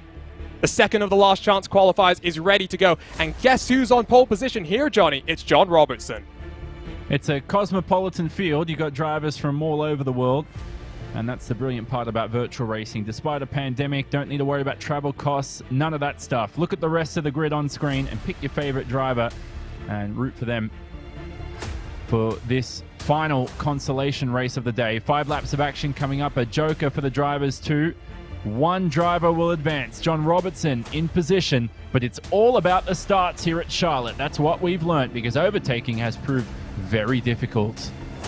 9 cars are ready to go. This one is going to be elbows out, and for John Robertson, second place in the World Championship just a couple of months, does not want to go home with his teammates in that 10-lap feature. This will be the most important start of the 4 races he's done so far in 2021, and he does get a good launch, but it's going to be side by side as we work our way into the corner. There's contact with the Subaru. It's chaos in through turn number 1, and it's the Smithfield Subaru of Garrett Maines who finds his way through the carnage and into the race lead. Louis Lejeune in second position, and Dane Baird in the Apex Racing Academy car is looking to try and hold on to third place for now. Well, there was an incident between Garrett Maines and Quinton Del Olmo at the start of that race. Those two collided. The rest of the field were involved and were innocent victims in that collision. And so will the stewards want to look at that one? It is very, very difficult to call. I don't know if they'll look at it live or look at it afterwards. It's the final All-Star Invitational, but we've got to move on now. No one to take to the joker this time around, possibly. Everybody's scrapping it out on track as they head to the final couple of corners for the first time. One driver to transfer. Garrett Maines in perfect position. Driver into the wall in the background. That's Quinton Del Olmo. Oh my goodness, Flight 07 has just landed. And more frequent flyer miles here in the IRX All-Star Invitational for some of the drivers. Del Olmo then will be done for today's action. He'll be looking at the World Championship coming up and the qualifiers as well. We're watching Bobby Zelensky in those famous blue and gold Subaru colors right behind Sindre Silva in the Fox Gaming Subaru. With Dane Baird trying to hold on to that third and final step on the podium. There was some incredible pressure being applied by the duo of Silva and Zelensky, but it has enabled a couple of these cars to build up the gap. There goes, I believe that's Garrett Maines down onto the joker, and Sindre Silva follows him down. Here we go, down in across the start-finish line. Maines blinks then, Johnny, quite early on. Yeah, certainly. So interesting strategies coming out. Louis Lejeune, very quick. Love saying his name, the Frenchman. I love a person with a good name that rolls off the tongue. Obviously, he's a commentator. Dane Baird doing well as in the second position. Got some good TV time for him as well in his first All-Star Invitational. There's the American of Zelensky, yet to win a race in Rallycross in the World Championship or All-Star Invitational. He's had a number of podiums to his name. He's just been collected behind by the driver of Garrett Lowe, who's going to readdress that position. Not going to matter anyway, because both of them are going to be out. Bobby, though, has returned serve in the background. Anyway, back to the race lead. Where's Garrett Maines going to feed out here? He should feed... Now, is he behind Louis Lejeune? He is. Louis Lejeune has passed Garrett Maines. And the gap is 9/10 of a second as well, so Lejeune has found some sort of speed, or maybe Maines has just dropped off the pace. Dane Baird does lead, but he owes us a joker lap, and with the gap 1.5 seconds back to Lejeune in second, he's not going to hold on here, so it's Lejeune versus Maines. And don't forget Sindre Silva lurking in the background there, ready to pounce if there is anything that's going to happen here. For Louis Lejeune, Johnny, I'm very impressed to see that pace, because he found the opportunity, nailed his perfect lap, and found that perfect time to come down onto the joker. Well done, Louis Lejeune. It's not over yet. Let's look at the gap between Dane Baird and Louis Lejeune. It was 1.9 across the line, now 1.2 as the relative time updates. I think Lejeune's got him covered for sure, but we've said this all day. That joker lap, I think the joker lap, there's a lot of skill involved in this one too. It's a very big braking zone, and so drivers can muck it up under pressure. We saw this at Barcelona too, with some drivers muck up some issues there. John Robertson out. Del Olmo out as well. They're not involved. Garrett Lowe out. Zelensky not in contention. All your big names not out in this one. It's the new faces that are contending for a transfer position. Final time round. Baird on the exit. Will he have the gap on Lejeune? It'll be a drag race across the line. Lejeune sails past and takes that one transfer position to the feature. It was close for Dane Baird. I'm sure he'll still be thrilled with all the TV time that he's got here today. Settles for second and will be going home in the 2021 All-Star Invitational presented by Yokohama. For John Robertson, well, heartbreak and disappointment. He would have been hoping to join his teammates in that 10-lap feature. He's going home and watching from the sidelines. Lejeune advances. There are the rest of the drivers going home. Johnny, what an interesting race. And once more, Carnage down into turn number 1. It either goes one of two ways. Very clean, very tidy for the entire race, or absolute chaos, absolute carnage. That's what I'm expecting for 10 laps here now. Yeah, first of all, congrats to Louis Lejeune. First feature of his Rallycross career in an All-Star Invitational or World Championship. He's never raced in a World Championship, so that was a bit silly to say. But anyway, he makes it through the Frenchman. Well done to him. He'll start towards the back. And like you said, the starts here have been carnage. Starting from the back may be graceful for him. Now, at the front of these races, we saw Garrett Maines up the inside of Quinton Delormo. Now, whether or not you want to argue there's a B-pillar rule or something in there is a conversation for another day, or whether or not you should have thought that maybe Garrett Maines should have backed out. But at the end of the day, Garrett Maines made it through to the lead and drove splendidly afterwards. Just unfortunate he didn't have the pace to hold off Louis Lejeune towards the back. Well, Henrik Krogstad took victory for the pro races just an hour ago, starting from the back. Warm-up is underway. 10 laps left to go here in the 2021 IRX All-Star Invitational presented by Yokohama. Don't go anywhere. We'll be right back after these messages from our partners.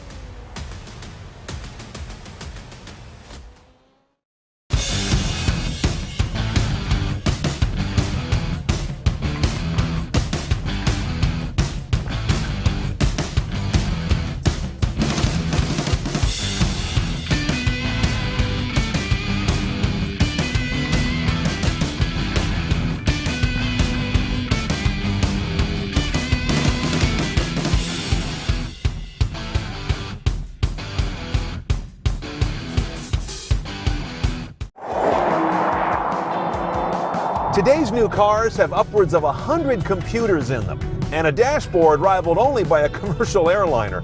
But wouldn't it be nice to really know what all that does for you?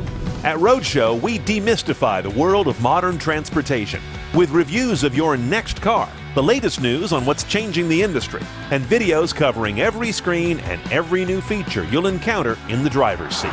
Get informed, get smart, and get going with Roadshow.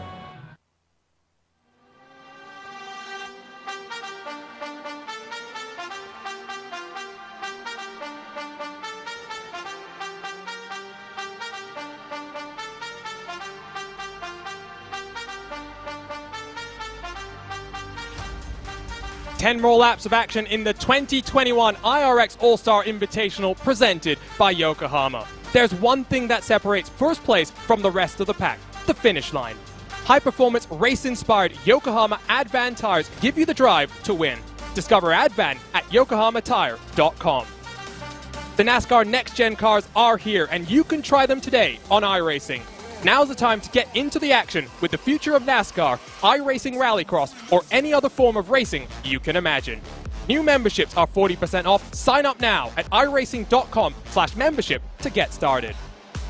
Welcome back to RaceSpot TV and iRacing Live. It's been a roller coaster of a ride so far, and 10 more laps here to round off this All-Star Invitational Series. My name is Arjuna Kankipati. Alongside is Jonathan Simon with Tyler Maxon in the production booth controlling all of the action. And Johnny, it's been the Johan Hart and Joni Ollikainen show so far. 2 wins to Hart, 1 to Ollikainen. The question I really have with both of those drivers starting on the front row, are they going to sweep the season amongst the two of them, or can anyone stop them in this 10-car field? We'll wait and see. Kevin Ellis Jr.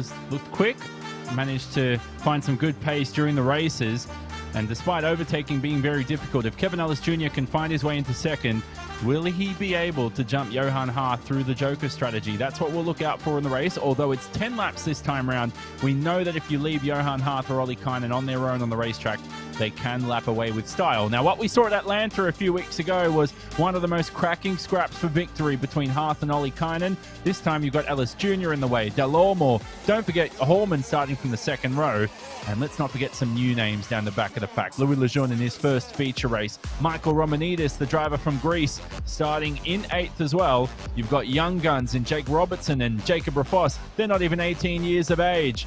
Oh, we've got a great scrap coming up for race victory in this feature.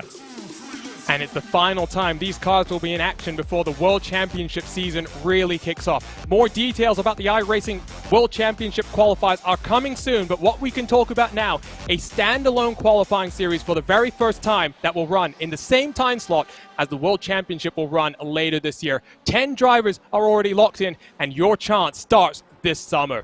With that said, though, All-Star Invitational action comes to a close here today. Let's go trackside for the final time this season to take a look at our starting grid today.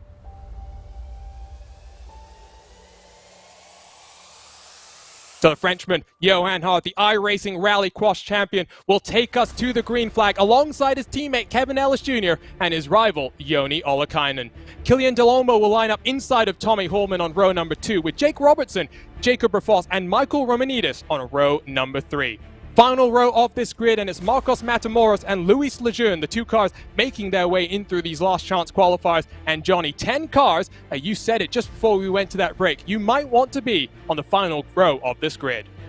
Yeah, just to play it safe, get onto the brakes if anything goes wrong. We've learned the inside is where the gaps open. Because of the nature here of the fast left-hander, a lot of the accidents tend to sweep out to the outside, much like an oval from time to time.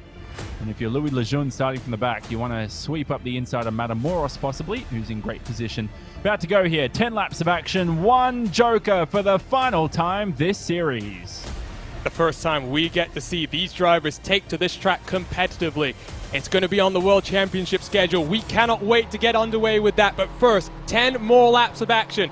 As the lights illuminate, the cars squat down. We are underway for the final round of the IRX All-Star Invitational presented by Yokohama. It's an Apex Racing Team 1 and 2 as Kevin Ellis Jr. will defend from Joni Ollikainen, helping out his teammate Johan Hart. There's almost contact, I believe, with Romanidis and Robertson in the background as they fly their way down into turn number 1. Single file. It's Apex Racing Team 1 and 2 with Set Esports 3, 4, and 5. A very professional start, well suited by your field, and still fights going on throughout the field as well. Heading into turn 4 and turn 5 coming up here. Drivers still have yet to form up. A lot of set cars, a lot of Apex cars as well, and a lot of the rest filling in the rest of the field. So Hearth still leads the field away. Look at this as well. They still yet to form up towards the end of the lap here at Charlotte. And all 10 cars still out there pointing in the right direction as we come through the penultimate couple of corners to complete lap number 1. Johan Hart leads by 1.2 seconds from Joni Ollikainen because Kevin Ellis Jr. got bullied out of the way over the jump, and Killian Delomo said, "Thank you very much. I'll take that third and final podium position away from you for now as well." The Frenchman looking mighty comfortable as he throws himself down into this left-hand hairpin as well. Delomo looking a bit more racy than Ollikainen right now, I'd say, Johnny. Yep, certainly looking like that as well. Love this scrap between these two. Is this what we're going to catch in the World Championship in 2021 later this year? One world champion against one driver who could potentially be a future World Championship. We ride on board with the Finn. And a couple of drivers behind to the Joker. That crown will light up on your timing and scoring screen. Jacob Rafos down the back of the pack has taken the Joker as well. And he'll file down the order. There's that crown lighting up. You've got traffic with Matamoros, though, in front. And you spoke about Ellis Jr. at the start. Boy, was he abused out of the way and out of the podium positions. But full credit to, all of the drivers, Johnny. They made it work. And for someone with relatively less experience in rallycross like Kevin Ellis Jr., I think he'll be pretty delighted to still be able to hold on where he is, because for the time being, Tommy Holman is applying all sorts of pressure to his rear end. Any of these cars coming down into the Joker this time around? Yes, Kevin Ellis goes as there. You can see Matamoros has to let on past Jacob Rafos. Two different cars on different Joker strategies. Where does Ellis Jr. feed out? Right in front of the 13-year-old Jacob Rafos. Great to see two very new faces in this IRX community, Johnny, doing well in this All-Star Invitational. Impressing some potential future team bosses, people looking to scout some more talent. But I think most of the drivers in this field have pretty much signed deals and settled with their teams for at least the next 12 months, or 6 to 12 months at a minimum. And Matamoros, great to see him in a feature, although he's at the back now after all the Jokers. He's been outdone by some Joker strategies. He made some overtakes. This is the battle for the lead, and Ollikainen to the Joker. Oh, he did this at Atlanta, caught us by surprise with such an uncanny Joker strategy. And now where will he feed out in comparison to Frenchman Johan Hart when it's all said and done at the end of these 10 laps? He's only about 8/10 clear of Kevin Ellis, which gets me a little bit worried, but we've seen overcuts, we've seen undercuts work. It's all about just how you can find the optimal line, especially through the increased dirt percentage that you have at this track compared to some of the others on the iRacing Rallycross agenda. 7/10 the gap then between Hart and Delomo. getting closer and closer throughout the entire field. Just 3 cars left to go, Johnny, and if you are Johan Hart, he comes this time around to respond to Ollikainen. Let's watch for the merge here as the Frenchman and the Rallycross World Champion is going to slot out right behind Joni Ollikainen. Ollikainen to the net race lead. Goodness gracious, what a strategy. And that's why Johan Hart took to the Joker. And he swiped the wall as well, just like Atlanta a couple of races ago. Ellis Jr. behind, trying to stay out of the way of his World Championship teammate. And Hart now has got to make a pass on the racetrack for victory. And so they will potentially split the wins between the two. Kevin Ellis Jr. is trying to go around the outside in this Subi. He doesn't have track position. Hart fights back. These two teammates squabbling have gifted Ollikainen a potential victory. He's still got his 2 teammates in front of him, Killian Delomo and Tommy Holman, yet to come down into that Joker, though, and you can see the gap between Delomo and Ollikainen in the 44. Oh, as Kevin Ellis Jr. clobbers the inside wall in through turn number 1. And look at the lead. Sorry, Arjuna, look at the lead as well. Delomo's into the wall, and that's race done. Delomo's out of contention. He's made a mistake. Holman's made his way through into the effective lead, although he hasn't taken the Joker. What a mistake, what a squabble. Just as you mentioned, Kevin Ellis Jr. swiping the barrier. Delomo makes a similar error himself. And well, that gap between Holman and Ollikainen is 1.5, so it's looking like Ollikainen might respond back. And well, we've got those World Championship qualifiers coming up, Johnny. The summer of IRX, as I'm deeming it now, is about to kick off. I cannot wait, because it's not just these World Championship battles at the top, the likes of Hart and Ollikainen. There are so many different faces that will come into the mix. You think of some of the guys last year that didn't even necessarily make it into too many of the feature events. They may be back this year with a vengeance, trying to qualify for the World Championship. Yeah, and it was very entertaining, the World Championships the past few years. And man, today has been great as we watch a replay here. So this is between the set. Oh, is this the Apex cars or set cars? Can't see. That's the. I can't even see. My TV screen is so small on that replay screen. I think that was the Apex cars there, Arjuna. I think that was Michael Romanidis getting together right, with Jake Robertson. Not exactly sure what happened there, but I guess several separate incidents. I think Kevin Ellis Jr. down the timing screen is not going to close off this season. You can see left-hand side, he dropping down the order as well, and back on the track with just 2 laps to go. Yeah, so more issues there going on. Apologies for that. I had my replay screen so small, I couldn't even pick apart which blue car that was. I thought it was the Subi of Ellis Jr. for a second. But anyway, so there's more scraps going on throughout the field. So I did see Ellis Jr. make an error, and that's why I got confused. There it is. That was straight after the replay. And he's been everywhere this race. This race today, Rallycross has really been more like the Worldwide Wrestling Federation as we continue on the final lap. But I'll tell you what, that's one thing I enjoy about Rallycross. The racing on track's good, but the drama on track is equally as exciting. It's wonderful, and I mean, I cannot wait for this World Championship to get back underway. I mean, 3 different World Champions in 3 different years. Mitchell de Jong the first year, Sammy Matty Trogan 24 months ago, and then Johan Hart just a couple of months ago in 2020 becoming a world champion as well. Tommy Holman down onto the Joker, and we'll watch for the merge. Can Ollikainen pip his teammate and match Johan Hart? Yes, he does. Joni Ollikainen to victory lane here in the Charlotte Motor Speedway. Johan Hart versus Joni Ollikainen. Put it on the books. That is what we'll be watching out for in our 2021 iRacing Rallycross World Championship. What a fun ride this IRX All-Star Invitational presented by Yokohama has been, Johnny, and, well, the summer of IRX is well and truly underway. What a race. You've got 2 drivers who are also taking their talents to motorsport, racing in Rally X Nordic, and they continue away to the paddock. They're going to give us some burnouts in the background. How about that? Set promotion 1-2. They dispose of Johan Hart in the Apex cars. What a victory for those two as Hart rounds out the podium. He scores another podium to his name, Johan Hart. He missed out at round 2 when Ollikainen last won, able to slot himself back on for this one as well. Rest of the order on screen. Rafos 4th. Great result for Jacob Rafos. His career best. How about that? He's getting quicker week to week, Arjuna, in that set promotion VW. So young as well. The ceiling really is sky high for so many of these drivers. Interesting to note as well, fastest lap was set by Joni Ollikainen on the final lap of the race. So who knows if that speed that he found was able to get him to victory lane. The celebrations are ongoing here in the Charlotte Motor Speedway. Joni Ollikainen and Tommy Holman have found a very nice place to go and do some donuts, not actually on the track surface. I cannot wait to get into our post-race show and talk to these drivers as well. The World Championship is the next thing on our agenda, Johnny, and well, based on what we've seen over these last 4 races, it's going to be even more exciting in 2021. We hope so. We hope so. We're doing a good job hyping it up, and so there's a lot of pressure on these drivers now, but it's always been exciting. I think the pressure's off.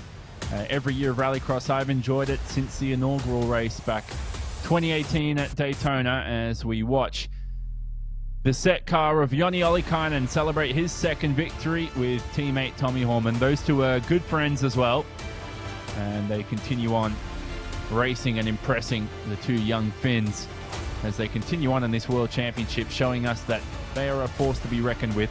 We've only got to take these results with a grain of salt, though. Yes, your usual front runners finish towards the front, but it's going to be a totally different picture in the World Championship when drivers are committed, testing week in, week out. The pressure's on as well.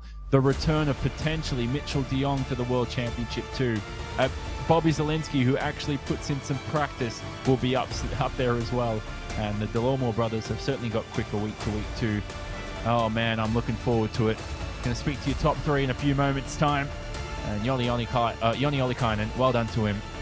He's been so impressive and certainly a World Championship favorite later on this year. Well, the reason why we were trying to hype up the World Championship so much, Johnny, is we're waiting for that opportunity to bring in the podium position finishers here and get to talk to them before we wrap up for this season as well. I think we've got all of those drivers in, so I tell you what, let's bring in your race winner straight away. And Jonathan Simon, take it away with Joni Ollikainen. Oh, Joni, congratulations again, man. That was a well fought out victory. Last week at Atlanta, or last round, I should say, you and Johan had a great battle out there on the racetrack. Today, man, you caught us by surprise with that Joker strategy. You were so confident. You had the pace. Oh, man, what can you say? Well done. Yeah, it was a quite hectic race, but yeah, we had a really good pace, especially in worn conditions of track. So yeah, we were quite confident about the pace in final. So we went for aggressive Joker tactic, and yeah, it worked out. So feels good. Oh, it certainly does, man. I feel good watching that one. I wasn't expecting you to overtake him, and I was wondering why. As soon as Johan headed to the Joker, I said, oh, he's probably watching the gaps, right? Man, your car was quick on the worn track. But talk about practice for these All-Star Invitationals, because we don't want to take these results as a sign of, oh, Joni Ollikainen's going to win the World Championship now and all this stuff. But has the practice been in there for you? Is this what we're going to expect in the World Championship? A few more race victories to your name? Yeah, hopefully, but yeah, to speak about the practice for these races, it's been more like doing like fun races in practice, so not so serious like in World Championship, but yeah, we have done like maybe 3 or 4 hours practice for all the races, so we have been quite prepared, but not like in World Championship. Oh, awesome, man. And finally, can we talk about your motorsport career at the moment? Did some testing last weekend. You're about to potentially make your debut in Rally X Nordic this weekend if everything goes right. Talk about that for a little bit for us. Yeah, I'm making my debut in Supercar Lights class in Rally X Nordic series this weekend in my home track in Oulutsone. So yeah, I can't wait to get racing, and I had a test day on Sunday and it went quite well, I think. Feeling was good in the car, and yeah, but we will see how the pace is when we get to race on Saturday, but yeah, I can't wait for it. Yeah, certainly, man. We'll leave you to it. Good luck this weekend. Your teammate in Tommy Horman standing alongside us as well. Tommy, we were just talking to Joni about his potential RallyX Nordic debut this weekend. You're currently leading the light standings in that one. Yeah, yeah, that's true. It's quite nice feeling to come to the home event as a points leader. So really looking forward. Let's talk about iRacing today. A brilliant race from you. Starting from the second row, you managed to finish second. The pace for the set cars was very good on a worn track, it seemed. Yeah, for me, it's always been better on worn track. I like when the car is moving a bit, unpredictably. And yeah, I really like to drive on the worn track. So I was actually a bit surprised to be fastest on the qualifying. But yeah, it was really nice to be back on pace after a couple of bit more tricky races in the All-Star Series. So I'm really happy with the result, and the pace in the final was also good. But yeah, I was a bit stuck in the traffic and had to just wait that someone makes a mistake or takes joker. So in the end, I think second place is very good. Yeah, I certainly think so too. That was a brilliant race from you. Any improvements for next time out? What did you learn from Charlotte? What we learned was at the starts, if you're up the inside, you're in with a good chance of making up some positions. Yeah, I think the turn one from the start is quite tricky with the pole line. It's so tight the first corner. So if someone from the second place gets a good start, I think it's really hard to defend from the pole. So that's a good thing to remember, and we have to try to find something tricks for that place. And also I think it was nice to see the VWs on pace here. So usually it's been so much about Subarus on every track. So yeah, I think it was good show that also the VW can be fast. Yeah, I know. Yeah, there's a lot of arguments about that as well. One quick story before we let you go. Last year, you told me you drove, 8 hours to get a new simulator for yourself before the World Championship? You're not going to do that again this year before the World Championship, are you? No, I already did it a couple of weeks ago. So at the you already did? Yeah, at the same time when I got the Supercar Lights car from Set Promotion. So I already did that, and also did half a day of testing at the same day. So it was like a 13-hour day.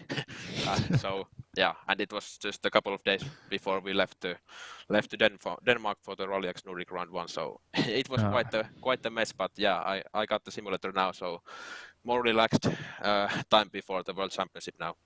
Yeah, no, I hope so. You are crazily committed to racing. You're one talent yourself, man. Yeah, good luck, man. Joyner, actually, you got one question for him, don't you? No, actually, I want to bring in Johan Hart and keep this post-show moving so we can talk to the iRacing Rallycross World Champion and figure out what happened there, Johan. It was an interesting race, and that Joker call, that was really the pivotal moment. Did you think that you were going to be able to get along side by side, or did you think Joni Ollikainen was really going to have you already there? Well, when I took the decision, I was looking at my F3 box and I was almost shy at the gap, but for some reason, down the Joker. Well, as always with you, Johan, sometimes I think just very to the point. Talk to us about what the summer looks like now for you as well, because don't necessarily think you've been putting in the most amount of effort and practice for this, but obviously with the World Championship coming up, the summer of IRX, as I'm calling it, with the World Championship qualifiers will kick off very shortly. What's it like for you as you come back into this year trying to defend the title rather than trying to attack the championship like you were 12 months ago? Well, still good practice for the World Championship, so we're still putting in quite a few hours for those races. So yeah, really looking forward to the World Championship. It was good prep. We had pretty good results as well. 2 wins, 1 P3 there. Just Barcelona that didn't really go as planned. So it's T1, but yeah, that was really good prep, and I'm pretty sure we'll be out there again. Yeah, and I got a bit of a question, I think, about these new tracks that we've got. We've got 3 new tracks, right? Barcelona, Catalunya, Brands Hatch, as well as this one at the Charlotte Motor Speedway. It's great to be thinking about this World Championship, and a World Championship where each of the rounds will have a unique racetrack. No repeat visits this time around. Which one of the 3 is your favorite, and which one do you think will produce the best racing when we return there for the World Championship season? Oh, they're all quite interesting in different ways. Barcelona, really technical track. Brands Hatch, I liked it because we had really high speeds, lots of really flowing corners, and yeah, Charlotte, not so much a fan of it. I think there is a bit too many walls on the track. It yeah, it's causing quite a few incidents. So yeah, not Johan, really a huge fan of it, but. Johan Hart scared of walls. I think that's the headline I'm going to take away from this interview. Yeah, definitely. Looking forward to seeing you back in action this coming weekend on the open wheel side of things, Johan. I know the month of May was very busy for you. We'll look forward to seeing you then back in action and defending your World Championship later this year. Yeah, thanks, Arjuna. So that is our post-race interviews done and dusted. The Frenchman Johan Hart, as always, straight to the point and keeping things nice and sweet as well. Johnny, wow, the past 4 rounds have really rocketed on past, and really, it's a bit scary to say goodbye now, but I'm looking forward to the iRacing Pro qualifiers, which are coming up this coming summer, before we get to the iRacing Pro Series. Certainly are. What an enjoyable All-Star Invitational, and I can't wait for those qualifiers. We're going to see some new talent, potentially. We're going to see some old faces that return at the same time. Oh my goodness gracious. Charlotte was awesome, and all these new tracks we've had 3 new ones. We've had Atlanta for the sim races as well. Oh man, I mean, if you didn't enjoy that one, you are not going to enjoy the World Championship later on. And you know what? We've got the best of the best racing. Arjuna, we figured out the Finns have been very impressive today from Set Promotion. Mitchell de Jong will return hopefully too, like we said. Can't wait for it. World Championship later on in 2021. What a season it's been, and we can't wait to do this all over again later this year when the intensity rises and the iRacing Rallycross Pro Series returns. Before we go, plenty more action in the next few days on iRacing Live to come. Tomorrow, the cars and stars in the eNASCAR Pro Invitational Series head to the streets of Chicago to test out a brand new laser scan configuration on the streets of Chicago. With the next-gen machinery, you can catch all the action live at 7 p.m. Eastern, 4 p.m. Pacific on FS1. On Thursday at 2 p.m. Eastern and 10 a.m. Pacific, preview next week's iRacing build by catching a special edition of the Porsche All-Star Series on iRacing Live, as the All-Stars get a sneak peek at the Porsche 911 GT3R that you can drive in just 1 week's time. For now, though, it's Henrik Krogstad and Joni Ollikainen in victory lane here at the 4th and final round of the iRacing IRX All-Star Invitational presented by Yokohama. What a 4-race season this has been, and the summer of iRacing action is just beginning. On behalf of the entire RaceBot TV team, for the iRacing Race Control team, for Tyler Maxon controlling all the action, for Jonathan Simon, and for myself, Arjuna Kenkipati, thank you for watching the 2021 iRacing IRX All-Star Invitational presented by Yokohama, and we'll see you later this year for the 2021 iRacing Rallycross Pro Series.